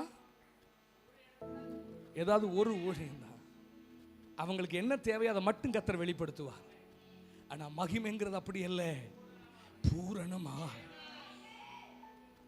அங்க அவருடைய சகலமும் இருக்கும், சகலமும் இருக்கும். நீங்கள் நானும் பழைய ஏற்பாட்டு உடன்படிக்கைக்குள்ள இல்ல, கிறிஸ்துவின் ஊழியத்தை உடையவர்கள் தானே. எத்தனை பேர் ஆமென் சொல்ல முடியும்? அதனாலதான் ஆண்டவர் நமக்கு எழுதியிருக்கிறார், புதிய உடன்படிக்கையின் ஊழியக்காரர்கள் ஆகும்படி நீங்கள் நான் நியூ காவனன்ட், புது உடன்படிக்கைக்கு உட்பட்டவர்கள். நமக்கு தேவன் பிரசன்னத்தை வாக்கு பண்ணல, மகிமையை வாக்கு பண்ணியிருக்கிறார். அழகா பாஸ்டர் வார்த்தை, மகிமையின் மேல் மகிமை அடைந்து மறுரூபமாகிறோம். வெறும் மகிமையோட மட்டும் நிக்கலையா, மகிமையின் மேல் மகிமை. எத்தனை பேர் ஆமென் சொல்றீங்க? இந்த மகிமை சபைகளுக்குள்ள, நம்முடைய ஊழியங்களுக்குள்ள, நம்முடைய குடும்பங்களுக்குள்ள வெளிப்படுகிற போது மகிமை என்ன செய்யும் என்ற ஒரு 5 காரியங்களை உங்களோடு பகிர்ந்து கொள்ள போகிறேன். இன்றைக்கு நமக்கு நேரம் இருக்கிறதில் எவ்வளவு படிக்க முடியுமோ அவ்வளவு படிப்போம். நாளை காலை மீதி இருக்கவைகளை நாம் தொடருவோம். சரியா? ரைட். ஒரு மகிமை நம்முடைய ஊழியங்களில், நம்முடைய குடும்பங்களுக்குள்ள வெளிப்படும் போது என்னவெல்லாம் நடக்கும் என்பதை கொஞ்சம் வேதத்தின் ஆதாரங்களோடு கொஞ்சம் உங்களுக்கு காண்பித்து கொடுக்க விரும்புகிறேன். கவனித்துக் கொண்டே வாருங்கள். பிலிப்பியருக்கு எழுதின நிருபம் 4வது அதிகாரம் 19வது வாசிங்க பார்க்கலாம். பிலிப்பியர் 4:19. என் தேவன் தம்முடைய ஐஸ்வரியத்தின்படி உங்கள் குறைவை எல்லாம் கிறிஸ்து இயேசுவுக்குள் மகிமையிலே நிறைவாக்குவார். உங்கள் குறைவை எல்லாம் கிறிஸ்து இயேசுவுக்குள் மகிமையிலே, எல்லாம் சத்தமா சொல்லுங்க பார்க்கலாம். அப்போ மகிமை எங்கே வெளிப்படுகிறதோ அங்க என்ன நடக்கும்னா குறைவெல்லாம் நிறைவாயிரும். நம்மளை ஆண்டவர் ரட்சிக்காம இல்லை, அபிஷேகம் பண்ணாம இல்லை, கர்த்தர் கிருபையா வைத்திருக்கிறார், ஜீவனோட வைத்திருக்கிறார். நம்ம சந்தோஷமா இருக்கிறோம், மகிழ்ச்சியா இருக்கிறோம், நல்ல குடும்பத்தை கர்த்தர் கொடுத்திருக்கிறார், நல்ல ஊழியங்களை கர்த்தர் கொடுத்திருக்கிறார், நல்ல வீட்டை கர்த்தர் கொடுத்திருக்கிறார், நல்ல வேலை வாய்ப்புகளை கர்த்தர் கொடுத்திருக்கிறார். இருக்கு, இல்லைன்னு சொல்றதுக்கு ஒன்றும் இல்லை. விளக்கினவங்க ஒரு ஆமேன்னு சொல்லுங்களேன். சரி, கன்னத்தில் கை வச்சிருக்கவங்களுக்கு நான் ஒரு கப்பல் வாங்கி தரேன். உங்கள் கப்பல் ஏதாவது கவுந்திருக்கும், அதனால் நீங்கள் கவலையில் உட்காந்துருப்பீங்க. போகும்போது என்கிட்ட காசு வாங்கிட்டு போங்க. போகும்போது எங்கேயாவது பொம்மை விற்கிற கடையில் ஒரு கப்பல் வாங்கிட்டு போய் விடுங்க. குற்றாலத்தில் ஆற்றுல விட்டீங்கன்னா அது வாட்டில் போய் உங்களை பணக்காரங்களாக்கி. சரி, மகிமை குறைவை எல்லாம் நிறைவாக்கும். நம்மளை கர்த்தர் ஆசீர்வதிக்காம இல்லை, நமக்கு ஊழியத்தை கொடுக்காம இல்லை, ஆனாலும் சில எல்லைகளுக்குள்ள வரும்போது நமக்கே ஒரு குறைவு தோன்றும். இங்க கவனிங்க, தகப்பன் வீட்டை விட்டு யாக்கோபு பதன் ஆராமுக்கு போகிறார், சீரிய தேசத்துக்கு போகிறார். போகும்போது ஆண்டவர் வாக்கு பண்ணார், நீ உனக்கு சொன்னதை செய்யும் அளவு நான் உன்னை கைவிட மாட்டேன், உன்னை ஆசீர்வதிப்பேன், நீ போ அப்படின்னு ஆண்டவர் சொன்னார். அவர் சொன்னபடியே போன இடத்துல கர்த்தர் அவனை ஆசீர்வதித்தார். திரும்பி வரும்போது 2 பரிவாரங்கள், 2 பரிவாரத்துக்கு என்னென்னமோ எக்ஸ்பிளனேஷன்லாம் சமீபத்தில் பரவிக்கிட்டு இருக்கு. 2 பரிவாரம்னா 2 ராஜாக்களுக்குரிய ஆசீர்வாதம்னு பொருள். ஏதாவது அப்புறம் 2 மனைவி 2 குடும்பம்லாம் பிரச்சனை பண்ணக்கூடாது. 2 பரிவாரங்க, அப்படி பார்த்தா அவருக்கு 4 மனைவி. இப்போ 4 பரிவாரம் தான் பிரசங்கம் பண்ணுறாங்க. மனைவியை குறித்து சொல்லலை. பரிவாரம் என்பது ராஜாக்களுக்குரிய ஆசீர்வாதம். அதுக்கு என்ன அர்த்தம்னா, பரிவாரம்னா ராஜாக்கள் தங்கள் தேசத்தின் குடிகளை சுற்றி பார்க்க போகும்போது தங்கள் தேசத்தில் தேவன் தங்கள் கொடுத்திருக்க எல்லா நன்மைகளையும் ஜனங்கள் பார்க்க எடுத்துக்கொண்டு போவாங்க பார்த்தீங்களா, அதுக்கு பேர் தான் பரிவாரங்கள்னு பேர்.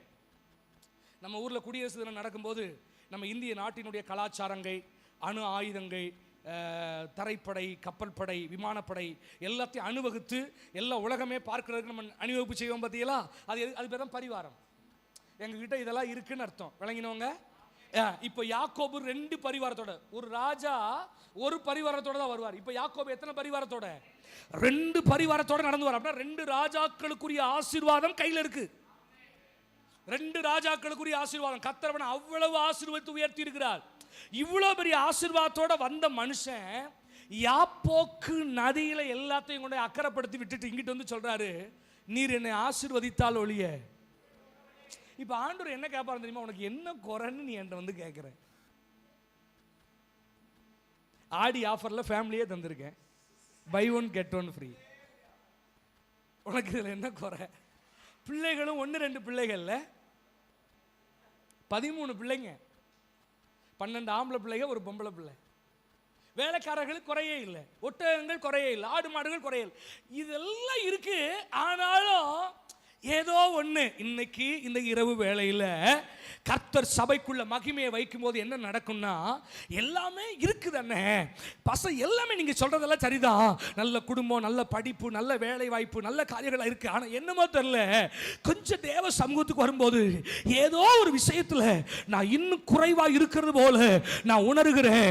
இன்னைக்கு ஊழியம் செய்யறோன்னு ஓடி ஓடி பிரசங்கம் பண்றோம், நிறைய இடங்களில் கர்த்தர் பயன்படுத்துறாங்க, அநேக இடத்துல நல்ல ஃபீட்பேக்ஸ் வரும், நிறைய ஜனங்கள் எழும்புனாங்கன்னு சொல்லுவாங்க, எல்லாம் வரும். ஆனா தேவ சமுத்திரம் போய் முழங்கால் போடும்போது இன்னும் ஊழியமே செய்யலங்கிற ஒரு எண்ணம் உள்ள வந்துட்டு போகும். ஆண்டவரே, இன்னும் நீங்க எதிர்பார்த்த அளவுக்கு, நீங்க எனக்கு வச்சிருக்க திட்டத்தின் அளவுக்கு, நீங்க எனக்கு சொன்ன தீர்க்க தரிசனங்களின் அளவுக்கு இன்னும் எங்க ஊழியம் போகல, இன்னும் நாங்க குறைவா இருக்கோம்னு உணர்வோம். சில நேரங்கள்ல சில எல்லைகளுக்குள்ள வரும்போதுதான் நமக்கு அந்த குறைவு தெரியும். இல்ல இல்ல, நாம இன்னும் ஏதோ ஒரு விஷயத்துல குறைவாய்த்தான் இருக்கிறோம். ஏதோ ஒரு விஷயத்துல இன்னும் குறைவு, ஒரு மனக்குறைவு, ஏதோ ஒரு இந்த ஒண்ணு நடந்துட்டுனா பாஸ்டர், இந்த ஒரு காரியம் மட்டும் என் வாழ்க்கையில் நடந்துட்டுனா கம்ப்ளீட், அது பூரணமாயிரும். இந்த ஒரு காரியத்துக்காக ரொம்ப நாளா நான் போராடிக்கிட்டு இருக்கேன், அந்த ஒன்று தான் இன்னும் என் லைஃப்ல குறையாவே இருக்குன்னா, என்னைக்கு மகிமை உங்க வாழ்க்கையில வெளிப்படுதோ அன்னைக்கு குறைவெல்லாம் நிறைவாய் மாறும். விளங்கினவங்க ஒரு ஆமென் சொல்லுங்க பார்க்கலாம். விளங்கினவங்க ஒரு ஆமென் சொல்லுங்க பார்க்கலாம். ரைட், பைபிள்ல அப்படி நிறைவான ஒருவரை காட்டி கொடுக்குற, கொஞ்சம் கவனிங்க. இந்த பகுதி கொஞ்சம் டஃப்பா இருக்கும், கொஞ்சம் கவனிச்சிட்டீங்கன்னா ஈஸியா உங்களுக்கு விளங்கிடும். சரி, மோசே தேவன் அழைக்கும் போது சீனாய் மலையின் அடிவாரத்தில் கர்த்தர் ஓரேப்பின் பர்வதங்கள் அண்டையில் அழைக்கும் போது அவர் சொன்ன வார்த்தை, நீ போ, இஸ்ரவேல் ஜனங்களை அழைத்து கொண்டு வந்து இங்கே ஆராதனை செய்வாய், நீ அவர்களை அழைத்து கொண்டு போய் கானான் தேசத்தை அவர்களுக்கு பங்கிட்டு கொடுப்பாய், நீ தான் அவங்களை வழிநடத்தி கொண்டு போவ அப்படின்னு ஆண்டவர் சொல்லி இருந்தார். அப்ப வாக்கு தத்தத்தின்படி அழைத்த அழைப்பின்படி கானானுக்குள்ள முதல்ல காலடி எடுத்து வைக்க வேண்டியது யார்? மோசே. தேவன் சொன்னபடியே இவர் எகிப்துக்கு போனார், அங்கிருந்து ஜனங்களை கூட்டு வந்தார். 10 வாதைகள், செங்கடல் பிளந்தது, மாராவின் தண்ணீர் மதுரமாய் மாறினது, ஏழிமின் நீரூற்றுகளை கண்டார்கள், ரெவிதீமிலே யுத்தம், அமலேக்கியரை ஜெயித்தார்கள், சீனாய் மலையிலே கற்பலகைகளை பெற்றார்கள், ஆவியின் அபிஷேகத்தை பெற்றார்கள், கற்பாறையிலிருந்து தண்ணீர் புறப்பட்டது, எல்லாம் எல்லாம் ஒரு குறை இல்லை, ஒரு குறை இல்லை. ஆனா பிஸ்காவின் கொடுமுடிக்கு வந்தபோது ஆண்டவர்கிட்ட போய் மோசே ஜெபம் பண்றார், ஆண்டவரே எல்லாம் ஓகே, என் ஊழியத்துல ஒரு குறை இல்லை, 40 வருஷம் ஊழியத்தை கர்த்தர் ஜெயமா முடிச்சிங்க, 40 வருஷம் அரண்மனையில் இருந்தேன், 40 வருஷம் வனாந்தரத்தில் இருந்தேன், 40 வருஷம் உங்களுக்கு ஊழியத்தை செஞ்சுட்டேன், எல்லாம் எனக்கு ஓகே ஓகே. ஆனா ஒரே ஒரு குறை மட்டும் இருக்கு ஆண்டவரே. என்னப்பா?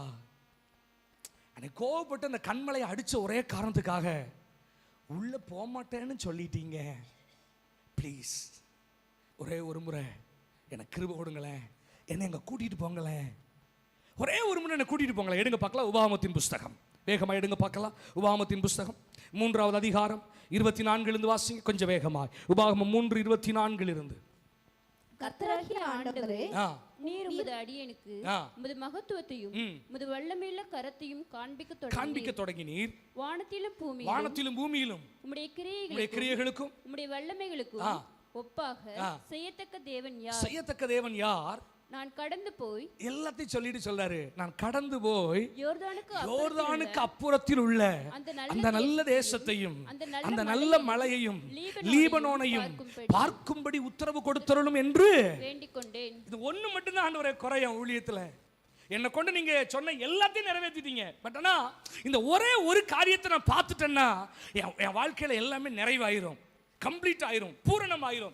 அந்த ஒரு காரியத்துல மட்டும் எனக்கு ப்ளீஸ் எக்ஸ்கியூஸ் பண்ணுங்க, நான் உள்ள போய் அந்த தேசத்தை மட்டும் நான் பார்த்துறேன். உடனே ஆண்டவர் என்ன சொல்றாரு பாருங்க, வேண்டிக் கொண்டேன், கர்த்தரோ உங்கள் நிமித்தம் என்மேல் கோபம் கொண்டு எனக்கு செவி கொடாமல் என்னை நோக்கி போதும், இனி இந்த காரியத்தை குறித்து என்னோட பேச வேண்டாம். ஆண்டவர் சொல்றாரு, இங்க பாரு, இனி இந்த காரியத்தை குறித்து என் கூட என்ன செய்யக்கூடாது, பேசவே கூடாது, பேசாத, சத்தமே போடக்கூடாது. அடுத்த வார்த்தை, நீ பிஸ்காவின் கொடுமுடியில் ஏறி உன் கண்களை மேற்கிலும் வடக்கிலும் தெற்கிலும் கிழக்கிலும் ஏறெடுத்து உன் கண்களினாலே அதை பார், இந்த யோர்தானை நீ கடந்து போவதில்லை. ஆண்டவர் தெளிவா சொல்றாங்க, இங்க இருந்து நீ பாத்துக்கலாம், ஆனா அங்க உன்னை கூட்டிட்டு போக நம்ம ஈஸியா அந்த பகுதியை வாசிட்டு போயிடுறோம்ல. மோசேயினுடைய வாழ்க்கையை யோசிச்சு பாருங்க. ஆண்டவரே, இவ்வளோ ஊழியம் செய்துட்டு கடைசியில் நான் தோற்று போனவன். ஏதோ ஒரு காரியத்தில், என் ஃபேமிலியில், என் பிள்ளைகள் விஷயத்தில், என் சபைக்குள்ள ஒரு வாலிபனை நான் சந்திக்காமல் விட்டுட்டா, ஏதோ ஒரு காரியத்தில் இன்னும் ஒரு குறைவு. ஆண்டவரே, இந்த ஒரு காரியம் மட்டும் நடந்துட்டுனா என் ஊழியத்தில், என் குடும்பத்தில், இந்த ஆவிக்குரிய வாழ்க்கையில் ஒரு பூரணத்தை பார்த்துருவேன். ஆனால் அந்த ஒன்று மட்டும் என்ன செய்யாமையே போயிட்டு இருக்கு. ஆண்டவர் மேலே கூப்பிட்டார், கூட்டு போய் எல்லாத்தையும் காண்பித்தார். இதுதான் அந்த தேசம்னு காண்பித்தார். அவ்வளோதான், ஃபினிஷ். அவன் பார்த்து கொண்டிருக்கும் போதே அவன் ஜீவன் போனது. கர்த்தர் அவன் சரீரத்தை எடுத்துக்கொண்டு போனார், அடக்கம் பண்ணினார், அவனை பரலோகத்திற்கு அழைத்து கொண்டு போய்விட்டார். மரித்து அடக்கம் பண்ணப்பட்டு பிறகு பரலோகம் ஏறி போன முதல் மனுஷன் மோசே மாத்திரமே. இப்போ இந்த ஒரு குறைவோட தான் யாரு பரலோகம் போயிருக்கா? மோசே. ஒரு குறை. ஆனா பைபிள் சொல்லுது, கிறிஸ்து இயேசுவுக்குள் உங்கள் குறைவு எல்லாம், சத்தமா சொல்லுங்க பார்க்கலாம், மகிமையிலே. அப்ப இயேசப்பா வந்துட்டாருன்னா குறையெல்லாம் என்ன செஞ்சிடும்? நிறைவாயிரும். மகிமையில நிறைவாயிரும். இப்போ இயேசு இந்த பூமிக்கு வந்த உடனே அவர் மகிமைப்பட்டது எங்கன்னா தாபோர் என்கிற மறுரூப மலையில. மத்தேயு 17 அதிகாரம் 1வது வசனத்திலிருந்து வாசிங்க பார்க்கலாம். மத்தேயு 17:1 மத்தேயு 17:1 கொஞ்சம் வேகமாய். 6 நாளைக்கு பின்பு இயேசு பேதுருவையும் யாக்கோபையும் அவருடைய சகோதரனாகிய யோவானையும் கூட்டிக் கொண்டு தனித்திருக்கும்படி உயர்ந்த மலையின் மேல் போய் அவர்களுக்கு முன்பாக மறுரூபமானார். அவர் முகம் சூரியனை போல பிரகாசித்தது. அவர் வஸ்திரம் வெளிச்சத்தை போல வெண்மையாயிற்று. அப்பொழுது மோசேயும், யாரு இங்க கவனிக்கணும். இப்ப ஏசப்பா எங்க இருக்கார்? மறுரூபமலை கானான் தேசத்துக்குள்ள, இஸ்ரவேலுக்குள்ள. இப்ப அவர் இருக்கிற தாபோர் மலையில இப்ப யாரு வந்து நிக்கா? கொஞ்சம் சத்தமா தான் சொல்லுங்களேன். அப்படின்னா எந்த தேசத்துக்குள்ள நீ போக மாட்டேன்னு கர்த்தர் சொன்னாரோ அதே தேசத்துக்குள்ள கிறிஸ்து இயேசுவின் மகிமைக்குள்ளாய் அந்த ஒரு குறையையும் கர்த்தர் நிறைவாக்கி முடித்தார். வேதத்தை கூர்ந்து கவனிக்கிறவங்க மாத்திரம் நல்ல கைகளை உயர்த்தி ஒரு ஆமென் சொல்லுங்க பார்க்கலாம். இந்த கானான் தேசத்துக்குள்ள நீ வரமாட்டேன்னு தானே சொன்னேன். ஆனா இப்ப மகிமை வெளிப்படும் போது அதையும் நான் பூர்த்தி பண்றேன். இங்க அந்த மகிமை அதையும் உனக்கு நிறைவாக்கி தருகிறது. விளங்கினவங்க மாத்திரம் கைகளை உயர்த்தி ஒரு ஆமென். பேசுறது உங்களுக்கு புரியலையோ? இவன் நாட்கள்ல அந்த ஒரு குறையோடைய வாழ்க்கை முடிஞ்சு போயிட்டு. ஆனா இப்ப அவர் மகிமைன்னு ஏன் சொல்றோம்? அவர் மறுரூபமானார் தானே போட்டிருக்கு. அப்புறம் ஏன் மகிமைன்னு சொல்றோம்? 1 பேதுருவின் புஸ்தகம் 1 அதிகாரம் 16, 17, 18 வசனங்களை நீங்க கூர்ந்து கவனிச்சீங்கன்னா ப்ளீஸ் கொஞ்சம் டிஸ்ப்ளே பண்ண முடியுமா? 1 பேதுருவின் புஸ்தகம் 1 அதிகாரம் 16 அன்றியும் நான் பரிசுத்தர் ஆகியால் நீங்களும் பரிசுத்தராயிருங்கள் என்று எழுதியிருக்கிறதே. அன்றியும் பட்சபாதம் இல்லாமல் அவனுடைய கிரியைகளின்படி நியாயம் தீர்க்கிறவரை நீங்கள் பிதாவாக தொழுது கொண்டு வருகிறபடியால் இங்கே பரதேசிகளாய் 2 பேதுரு வாசிங்க பார்க்கலாம். 1வது அதிகாரம் 16வது வசனம். 2 பேதுரு 1:16. நாங்கள் தந்திரமான கட்டுக்கதைகளை பின்பற்றினவர்களாக அல்ல, அவருடைய மகத்துவத்தை கண்ணார கண்டவர்களாகவே நம்முடைய கர்த்தராகிய இயேசு கிறிஸ்துவின் வல்லமையையும் வருகையையும் உங்களுக்கு அறிவித்தோம். இவர் என்னுடைய நேசகுமாரன், இவரிடத்தில் பிரியமா இருக்கிறேன் என்று சொல்லுகிற சத்தம் உன்னதமான மகிமையில் இருந்து அவருக்கு உண்டாகி பிதாவாகிய தேவனால் அவர் கனத்தையும் மகிமையையும் பெற்றபோது அவரோட கூட நாங்கள் பரிசுத்த பர்வதத்தில் இருக்கையில் அப்படின்னா அங்க மறுரூபம் போட்டுட்டு பவுல் இங்க பேதுரு எழுதும்போது எழுதுறாரு, அது வெறும் மறுரூபம் அல்ல, அது மகிமையின் ஸ்தானம். விளங்கினவங்க ஒரு ஆமென் சொல்லுங்க பார்க்கலாம். அந்த மகிமைக்குள்ள ஒன்றை கண்டோம். குறைவோடு மரித்த மோசையை திரும்ப கொண்டு வந்து அந்த குறைவையும் மகிமையிலே நிறைவாக்குவாரானா இன்றைக்கு அந்த இயேசு இங்கே உலாவிக் கொண்டிருக்கிறார். எந்த குறைவுகள் நம் வாழ்க்கையில் இன்றும் சில காரியங்களை பூரணப்பட விடாமல் தடை செய்து கொண்டிருக்கிறதோ எல்லாம் சரிதான். ஆனா ஜெப வாழ்க்கையில குறை எல்லாம் சரிதான். என்னால உபவாசம் எடுக்க முடியல, எல்லாம் சரிதான், வேதத்தை என்னால நேசிக்க முடியல, எல்லாமே சரிதான், பரிசுத்தமா என்னால வாழ முடியல, ஏதோ ஒரு காரியத்துல இன்னும் நான் குறை உள்ளவனா இருக்கேன்னு சொன்னா இந்த இரவு வேளை கர்த்தர் சொல்றாரு, மகிமை வெளிப்படும் போது குறைகள் எல்லாம் நிறைவாய் மாறும். புரிஞ்சவங்க மட்டும் நல்ல கைகளை தட்டி கொஞ்ச நேரம் இப்ப அந்த மகிமையை கர்த்தர் நம்மே ரபஹ ஷகரதரா ஹந்தரதியரபா. எங்கே எங்கே குறைவுகள் உண்டோ வாழ்க்கையில, எந்த பகுதியில் இதுல இன்னும் குறையாவே இருக்கிறேன்னு, ரட்சிக்கப்பட்டு இவ்வளவு வருஷம் ஆயிடுச்சு, இந்த ஒரு காரியத்துல என்னால அந்த நிறைவை நோக்கி போக முடியல, முழங்கால நின்னு பைபிள் படிக்கணும்னு ஆசை, அதிக நேரம் இரவு விழித்திருந்து ஜெபிக்கணும்னு ஆசை, ஆனா இன்னும் குறை, இன்னும் குறை. ஆண்டு சொல்றாங்க, மகிமை வெளியரங்கம் ஆயிருச்சுனா குறையெல்லாம் நிறைவாக தொடங்குமே. பெற்றுக்கோங்க, பார்க்கலாம் யார் யாரெல்லாம் ஏதோ ஒரு குறைய இன்னும் ஆவிக்குரிய ஜீவியத்தில் உணர்றீங்களோ கர்த்தனுக்கு அதை சம்பூர்ணம் அடைய பண்ண போகிறார். பாராகதுரபாசியா ஹந்தராதியரகபா ஹரோகோசியரலதியரபா. சிலருக்குள்ள வாஞ்ச இருக்கும், தாகம் இருக்கும், நான் இப்படிலாம் ஜெபிக்கணும், இப்படிலாம் வேத வாசிக்கணும், இப்படிலாம் ஆண்டவருக்காக நிற்கணும், இப்படிலாம் ஆண்டவருக்காக சாதிக்கணும், நிறைய காரியங்கள் இருக்கும். ஆனால் அந்த ஒரு காரியத்தில் நம்ம வளரவே முடியாம ஏதோ ஒரு காரியத்தில் விழுந்து விழுந்து விழுந்து விழுந்து இந்த ஒன்று தான் பாச சரியாகவே மாட்டேங்குது, இந்த ஒரு குறையோடையே தான் நான் வாழ்ந்துகிட்டு இருக்கேன். நீங்க பைபிள்ல நான் சொல்லுகிற எல்லா இடத்தையும் கவனிச்சு பார்த்துக்கிடுங்க. எங்க எல்லாம் மகிமை வெளிப்பட்டதோ அங்க எல்லாம் குறைவுகளை கத்த சரி செய்ய தொடங்குவா. இன்றைக்கு அந்த சபைக்குள்ள மகிமை வெளிப்பட்டுச்சுன்னா பழையவைகள் எல்லாம் ஒளிந்து போகும், எல்லாம் புதிதாகும். ஒரு புதிய அத்தியாயத்தை தேவன் இன்றைக்கு நமக்கு தொடங்குவதற்கு அவர் போதுமான தேவனாக இருக்கிறார். குறைவுகள் நிறைவாகும். எந்த காரியத்தில் குறைவோ இப்ப ஆண்டவர்ட்ட கேளுங்க, இந்த ஒரு விஷயம் தான் ஆண்டவரே, என் பிள்ளைகளுடைய காரியம் தான் ஆண்டவரே, இந்த வேலை காரியங்கள் தான் ஆண்டவரே, இந்த பரிசுத்தத்தின் காரியங்கள் தான், இதுல கொஞ்சம் குறையாதான் இருக்குது, இன்னும் கொஞ்சம் ஜெபிங்க பார்க்கலாம். கர்த்தர் கொஞ்ச நேரம் தான், ஒரு 10 நிமிடம் தான் தேவ மகிமை சபையை பலமாய் பற்றி பிடிக்க போது.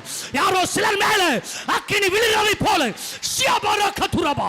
எஸ், சில காலங்களா ஒரு குறைவை மேற்கொள்ள முடியாம போராடுவீங்களா சிஸ்டர்? ஒரு காரியத்தை மேற்கொள்ள முடியாம இந்த ஒரு காரியத்துல கர்த்தர் இன்னும் என் பக்கம் திரும்பவே இல்லை, இன்னும் குறையாவே இருக்கு, ஏன் தெரியல, என் சபைக்குள்ள இப்படி ஒரு பிரச்சனை நடந்துகிட்டே இருக்கு, என்னால அதை மேற்கொள்ள முடியல. கர்த்தர் சொல்றாரு, மகிமை வரும். எஸ், ஓ ஷகரலா துரகபா ஹந்தரதியரகபா ரோகோஷி. அதை சரி செய்ய, அதை சரி செய்ய, அந்த குறைவை சரி செய்ய. ஆ ரிகபாஷா பகோ காசகதுரா ஹந்தரபா கதரா. எது குறையோ அது மாறுகிறது sister. It's a prophetical word. ஆவியானவர் தீர்க்க தரிசனமாய் சொல்லுகிறதை உணர்கிறேன். ஆவியானவர் தீர்க்க தரிசனமாய் சொல்லுகிறதை உணர்கிறேன். சில குறைவுகளோடு நீண்ட காலம் போராடினவர்களுக்கு சொல்லு, அந்த குறைகள் இன்றைக்கு நிவர்த்தியாக போகிறது. மகிமையிலே குறைவுகள் எல்லாம் நிறைவாகும். மரகா துரகா தரபா சந்தரலா தரபா. ஜெபிக்கிறேன் ஜெபிக்கிறேன் ஜெபிக்கிறேன், ஆனா எதிர்பார்க்கிற அளவுக்கு இல்லை. முழங்கால நின்று ஜெபிக்கிறது இல்லை, என்னால் முழங்கால் போட முடியல. ஒரு குறை இருந்துகிட்டே இருக்குண்ணே, பசு ஒரு குறை இருந்துகிட்டே இருக்கு, என்னால் அதை ஆவியில் உணர முடியுது. எப்பெல்லாம் தேவ சமூகத்துக்கு வரணும், எப்பெல்லாம் யாப்போக்கு நதியில் அவருக்கு முன்னாடி வந்து நிற்கிறேனோ, வெளியில் இருக்கும்போது உலகத்துக்குள்ள இருக்கும்போது எனக்கு அது ஒன்றும் தெரில, ஆனால் தேவ சமூகத்துக்கு வரும்போதெல்லாம் ஃபீல் பண்ணுறேன், ஆண்டவரே நான் குறையோடு இருக்கிறேனே, இந்த காரியத்தில் இன்னும் என் வாழ்க்கையில் எந்த மாற்றம் வரலையே. ஒன்று சொல்கிறேன், எப்படிப்பட்ட குறைவாக இருந்தாலும் ஒரு நாள் ஆண்டுடைய அந்த மகிமையை, ஆண்டுடைய அந்த மகிமையை சந்தித்த ஏசையாவை கர்த்தர் அக்கினியினால் தொடுவாரானால், அசுத்த உதடுகள் உள்ள மனுஷனிடத்தில் நான் வாசம் பண்ணுகிறேன் என்று சொன்ன அந்த குறையை கர்த்தர் மாற்றுவார்னா, இந்த இரவு வேளை உங்களை மாற்ற மாட்டாரா? உங்க ஜெப வாழ்க்கை என்னன்னு தெரியல, இந்த ஒரு பாயிண்ட் கர்த்தர் அழுத்தமா சொல்றாரு, உங்க ஜெப வாழ்க்கையை கர்த்தர் தொட மாட்டாரா சிஸ்டர்? உங்க வேத வாசிப்பை கர்த்தர் தொட மாட்டாரா? உங்க உபவாச நாட்களை கர்த்தர் தொட மாட்டாரா? உங்க பிள்ளைகள் விஷயத்தை கர்த்தர் தொட மாட்டாரா? ஆவியானவர் சொல்லுகிற சத்தம் யாருக்கு விளங்குகிறதோ இப்ப கையில தட்டி எஸ் ஷபரா கலாதுரா அவர் தொட ஆரம்பிக்கிறார். touch by the mighty hands. தேவனுடைய வல்லமையின் கரம் சிலுவை எந்த காரியம் ரொம்ப நாளா குறையா போராடிட்டே இருக்கும், இன்னைக்கு அதை கத்த தொட போறான். ரபாஹா ஷக்கராதுரா. அவைகள் இனி மேற்கொள்ள போகிறது இல்லை. அவைகள் இனி உங்களை மேற்கொள்ள போகிறது இல்லை. கர்த்தர் நிறைவாக்குகிறவரோ. ஷபரலதரகபா. ஓ ஜீசஸ். அஹம்துரோகோ ரஷகலாதுரகபா. ஹந்தரதியரகபா ஷிகலாதரா. ஹம்துரோகோ. எஸ். விசுவாசிக்கிறவங்க ஒரு ஆமென் சொல்லுங்க பார்க்கலாம். ரெண்டாவது காரியத்தை சொல்லி நம்ம ஜெபம் பண்ணுவோம்.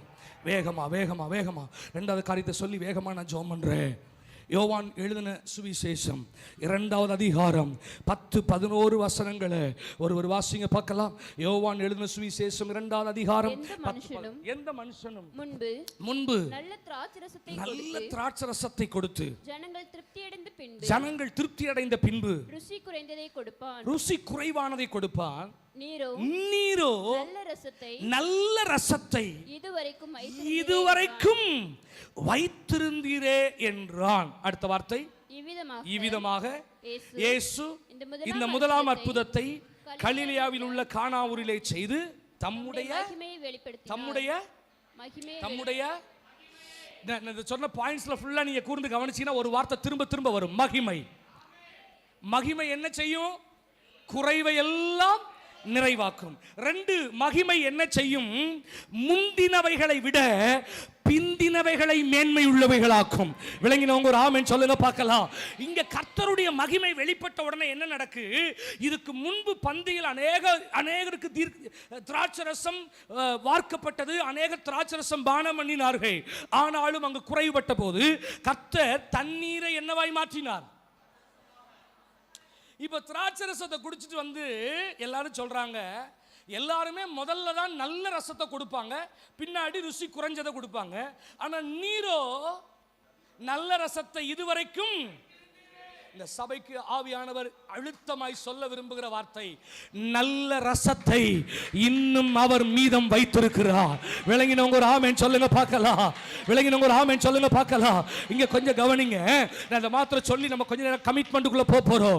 இன்னைக்கு ஒரு மகிமையை சபை எதிர்பார்க்க வேண்டும் என்று ஆவியானவர் விரும்புகிறார். நம்ம இன்னைக்கு வரைக்கும் எந்த ரசத்தை அதிகமா பேசிட்டு இருக்கிறோம்னா, எந்த ரசத்தை பேசிட்டு இருக்கோம்னா, நீங்க சொல்றது சரிதான். ஆனா 1600களில் மார்ட்டின் லூதர் கிங் மூலமா உண்டான அந்த ரிவைவலை ஒப்பிடும்போது அது எவ்வளவு பெரிய அசைவு உண்டாகுச்சு தெரியுமா?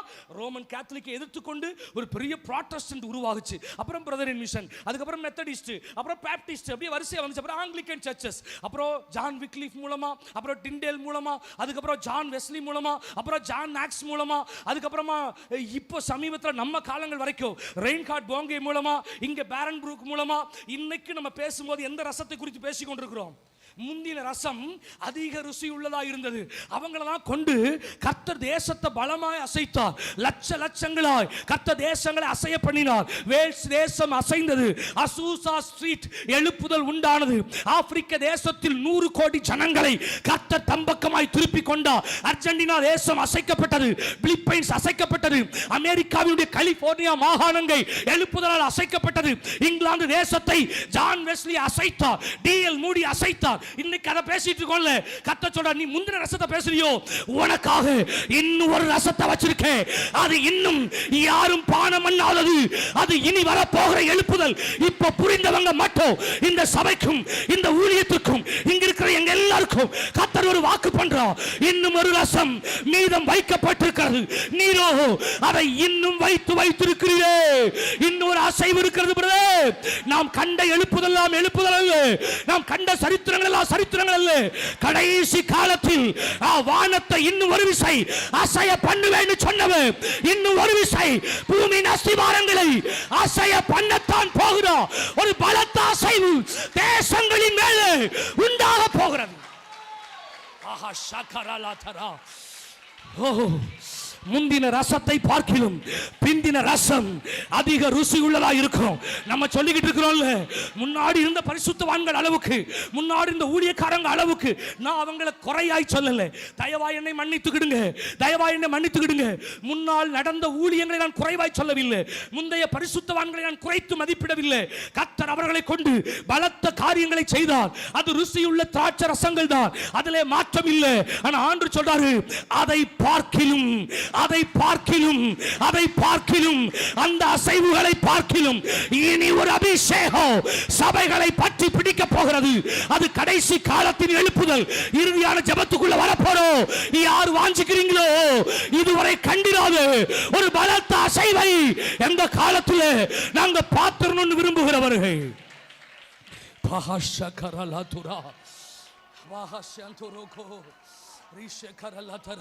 ஜெபிக்க போகிறோம், ஜெபிக்க போறோம்.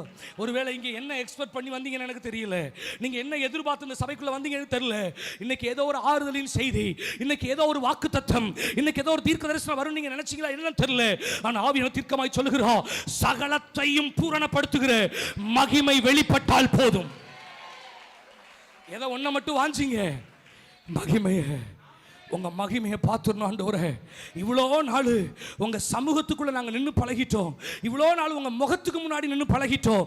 எங்களுக்கு அது மட்டும் போதாது. ஆண்டவர் சொல்றாரு, என் சமூகம் உனக்கு முன்னாடி போகும். இல்ல ஆண்டவரே, இன்னைக்கு அதோட நாங்கள் நிற்க முடியாது, உங்களுடைய மகிமையை எங்களுக்கு காண்பி தருளும். ஏன்பா, ஏன் மகிமை எதிர்பார்க்கிற, ஏன் மகிமை எதிர்பார்க்கிற? ஏன் தெரியுமா? மகிமை குறைவை எல்லாம் நிறைவாக்கிறோம் ஆண்டவரே, மகிமை குறைவை எல்லாம் நிறைவாக்கிறோம். மகிமை என்ன செய்யும் தெரியுமா? மகிமை முந்தின ஊழியங்களை விட, அதனாலதான் ஆகாய் 2:9 சொல்லுகிறது, முந்தின ஆலயத்தின் மகிமையை பார்க்கிலும் பிந்தின ஆலயத்தின் மகிமை பெரிதா இருக்கும் என்று கர்த்தர் சொல்லுகிறார். வார்த்தை விளங்கினவர்கள், இன்னைக்கு நம்மோடு கர்த்தர் பேசுகிறார், இன்னைக்கு இந்த ஊழியத்தோடு கர்த்தர் பேசுகிறார். நம்ம நிறைய நேரங்களில் சொல்றோம்ல, இப்படி எல்லாம் ஒரு எழுப்புதல் நடந்துச்சு, இப்படி எல்லாம் ஒரு அசைவு நடந்துச்சு.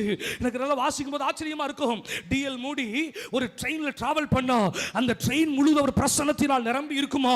யாராலும் பாவ உணர்வடையாமல் அந்த ட்ரெயினை விட்டு கீழே இறங்க முடியாது.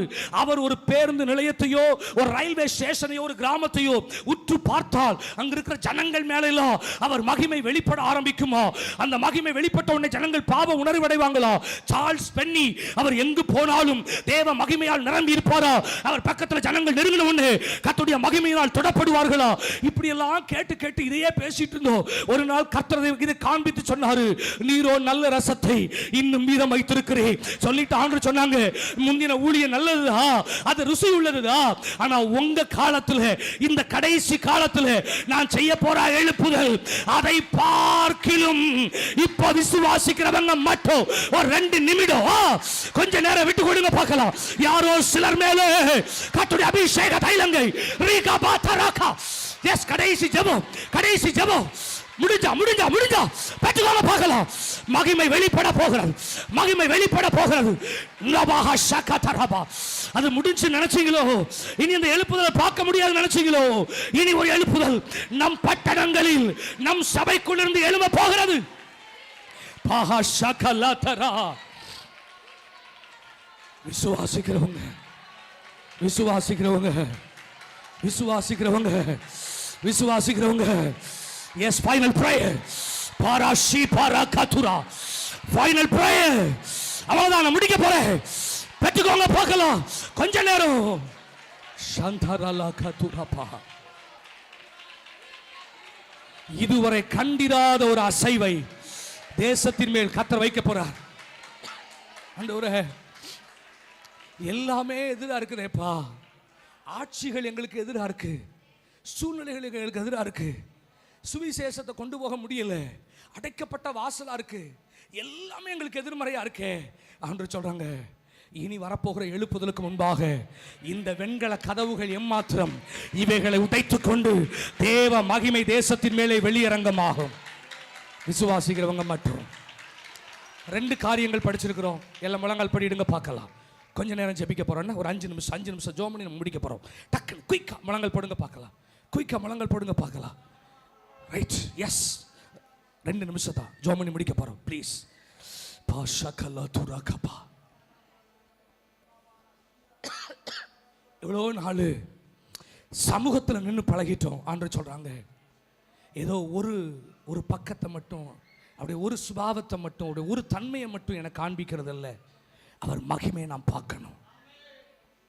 அவர் பூரணமாய் எங்களுக்குள்ள வெளிப்படணும். எங்கள் குடும்பங்களுக்குள்ள, எங்கள் சபைகளுக்குள்ள, எங்கள் ஊழியங்களுக்குள்ள அவர் பூரணமாய் வெளிப்படுகிறத நாங்கள் பார்த்துடணும். கேட்குறவங்க ஏன் மகிமை எதிர்பார்க்கணும்? முதல் காரியம், மகிமை குறைவை எல்லாம் நிறைவாக்கும். 2, முந்தினவைகளை விட பிந்தினவைகளை மேன்மையுள்ளதாக்கும். எங்கெல்லாம் அவர் மகிமை வெளிப்பட்டுச்சோ அங்கெல்லாம் முந்திய காரியங்களை விட பிந்தைய காரியங்களை கர்த்தர் மேன்மைப்படுத்த தொடங்கினார். இந்த பகற்கால வேளையில் நமக்கோடு கர்த்தர் உறவாடி இழுத்து கொண்டு வந்து இந்த இரவு வேளையில் தேவ சமூகத்தில் அமர வச்சிருக்கிறார். ஒரு வாஞ்சையோட கர்த்தர் சொல்றாரு, 2 காரியங்கள் தான் கமிட்மெண்ட்டுக்கு நடத்த விரும்புகிறேன். எனக்கு அந்த மகிமை வேணும். எங்கள் ஊழியத்தில் அந்த மகிமையை நாங்கள் பார்க்கணும். எங்கள் சபைக்குள்ள அந்த மகிமையை நாங்கள் பார்க்கணும். கவனிங்க, எல்லாரும் செய்தி கேட்டிருக்கோம். ஆனால் மகிமையை வாஞ்சிக்கிறது ஒரு சிலராக மாத்திரமே இருக்க முடியும். அது பேசப்படும் போது அது ஏதோ ஒன்று எனக்குள்ள செய்திடும். ஒரு குறையோட தான் நிற்கிறேன். அந்த மகிமை எனக்கு வேணும். என் குறைவை நிறைவாக்குகிற அந்த மகிமை எனக்கு வேணும். என் முந்தைய காலம் எப்படியோ, ஆனால் பிந்தைய காலம் ஒரு தலைமுறைக்குள்ள பேசப்படும்படி. என் முந்தைய வாழ்க்கை ஒருவேளை அசிங்கமா இருக்கலாம். என் முந்தைய வாழ்க்கை ஒருவேளை அநேகரால் புறந்தள்ளப்பட்டதா இருக்கலாம். ஆனா இனி வரப்போகிற வாழ்க்கையை அநேக ஜனங்கள் இவர்கள் கர்த்தருடைய பிள்ளை என்று சொல்லத்தக்கதாக இனி ஒரு அசைவு நமக்காய் காத்திருக்கிறது. அது இதுவரை சந்தித்திராத அளவுக்கு ஒரு பலத்த அசைவு. அந்த மகிமையை வாஞ்சிக்கிறோன்னு சொல்றவங்க மட்டும் கவனிங்க ப்ளீஸ். அந்த மகிமை எங்களுக்கு வேணும். நல்ல புரிந்தவங்க அப்படி எழுப்பி நில்லுங்க பார்க்கலாம். புரிஞ்சவங்க அந்த மகிமை எங்க வாழ்க்கையில நாங்க பார்த்துறணும். எஸ், அந்த மகிமை எங்கள் லைஃப்பில் நாங்கள் பார்த்துடணும். அந்த எழுப்புதலை நாங்கள் பார்த்துடணும். எங்கள் காலத்தில் அந்த மகிமை வெளிப்படுறதை பார்த்துடணும். இன்னும் ஒரு விசை வானங்கள் அசைக்கப்படுகிறது, பூமியின் அஸ்திபாரங்களின் நிலைக்கால்கள் அசைக்கப்படுகிறது, வெண்கல கதவுகள் உடைக்கப்படுகிறது. எங்கள் காலத்தில் நாங்கள் பார்த்துடணும். ஒரு பலத்தை எழுப்புதல் இனி நடந்து போகும்போது கர்த்தரின் மகிமை வெளிப்படத்தக்கதா. வீடுகளுக்குள்ள ஜெபிக்கும் போது அந்த கிராமங்கள் முழுவதும் கர்த்தருடைய வல்லமையா சூழப்படுகிறதை பார்க்கத்தக்கதா மகிமையை வாஞ்சிக்கிறவங்க இப்போ இப்போ இப்போ இப்போ இப்போ பெற்றுக்கோங்க. ஒரு மகிமை உங்க மேல இறங்கி வரும். எஸ், ரிசீவ் பண்ணிக்கோங்க. கடைசியா ராகபாசி பெற்றுக்கோங்க. இந்த முதல் நாளிலே மகிமையை கர்த்தர் வெளிப்பட பண்றார். சின்ன ஊழியங்களோ பெரிய ஊழியங்களோ குறைவுகள் மாறும்படி கர்த்தரின் மகிமை வெளியரங்கமாகிறது. ரிசீவ் பண்ணிக்கோங்க. பார்க்கலாம் எந்த காரியத்துக்காக போராடுங்க சிஸ்டர். இந்த ஒரு குறைவு கர்த்தர் சொல்றாரு, அந்த பகுதியை தொடுகிறோம். எஸ், ரைட் நவ, இப்போ ஜீசஸ் பலத்த அசைவு பாகாஷக்கரா. இந்த 3 நாட்கள் முடிவதற்குள்ளாக இந்த சபை மேல கர்த்தர் தம் மகிமையை வெளியரங்கமாக்க போகிறார். முதல் நாளிலேயே தொடங்கி இருக்கிறோம். இனி இங்க பாடல்கள் பாடும்போது, இனி இங்க ஆராதிக்கும் போது சுற்றி இருக்கிற எல்லைகளுக்குள்ள கர்த்தருடைய பிரசன்னம் கடந்து போகும். சுற்றி இருக்கிற எல்லைகள் தேவனுடைய கைகளால் சுதந்தரிக்கப்படும்.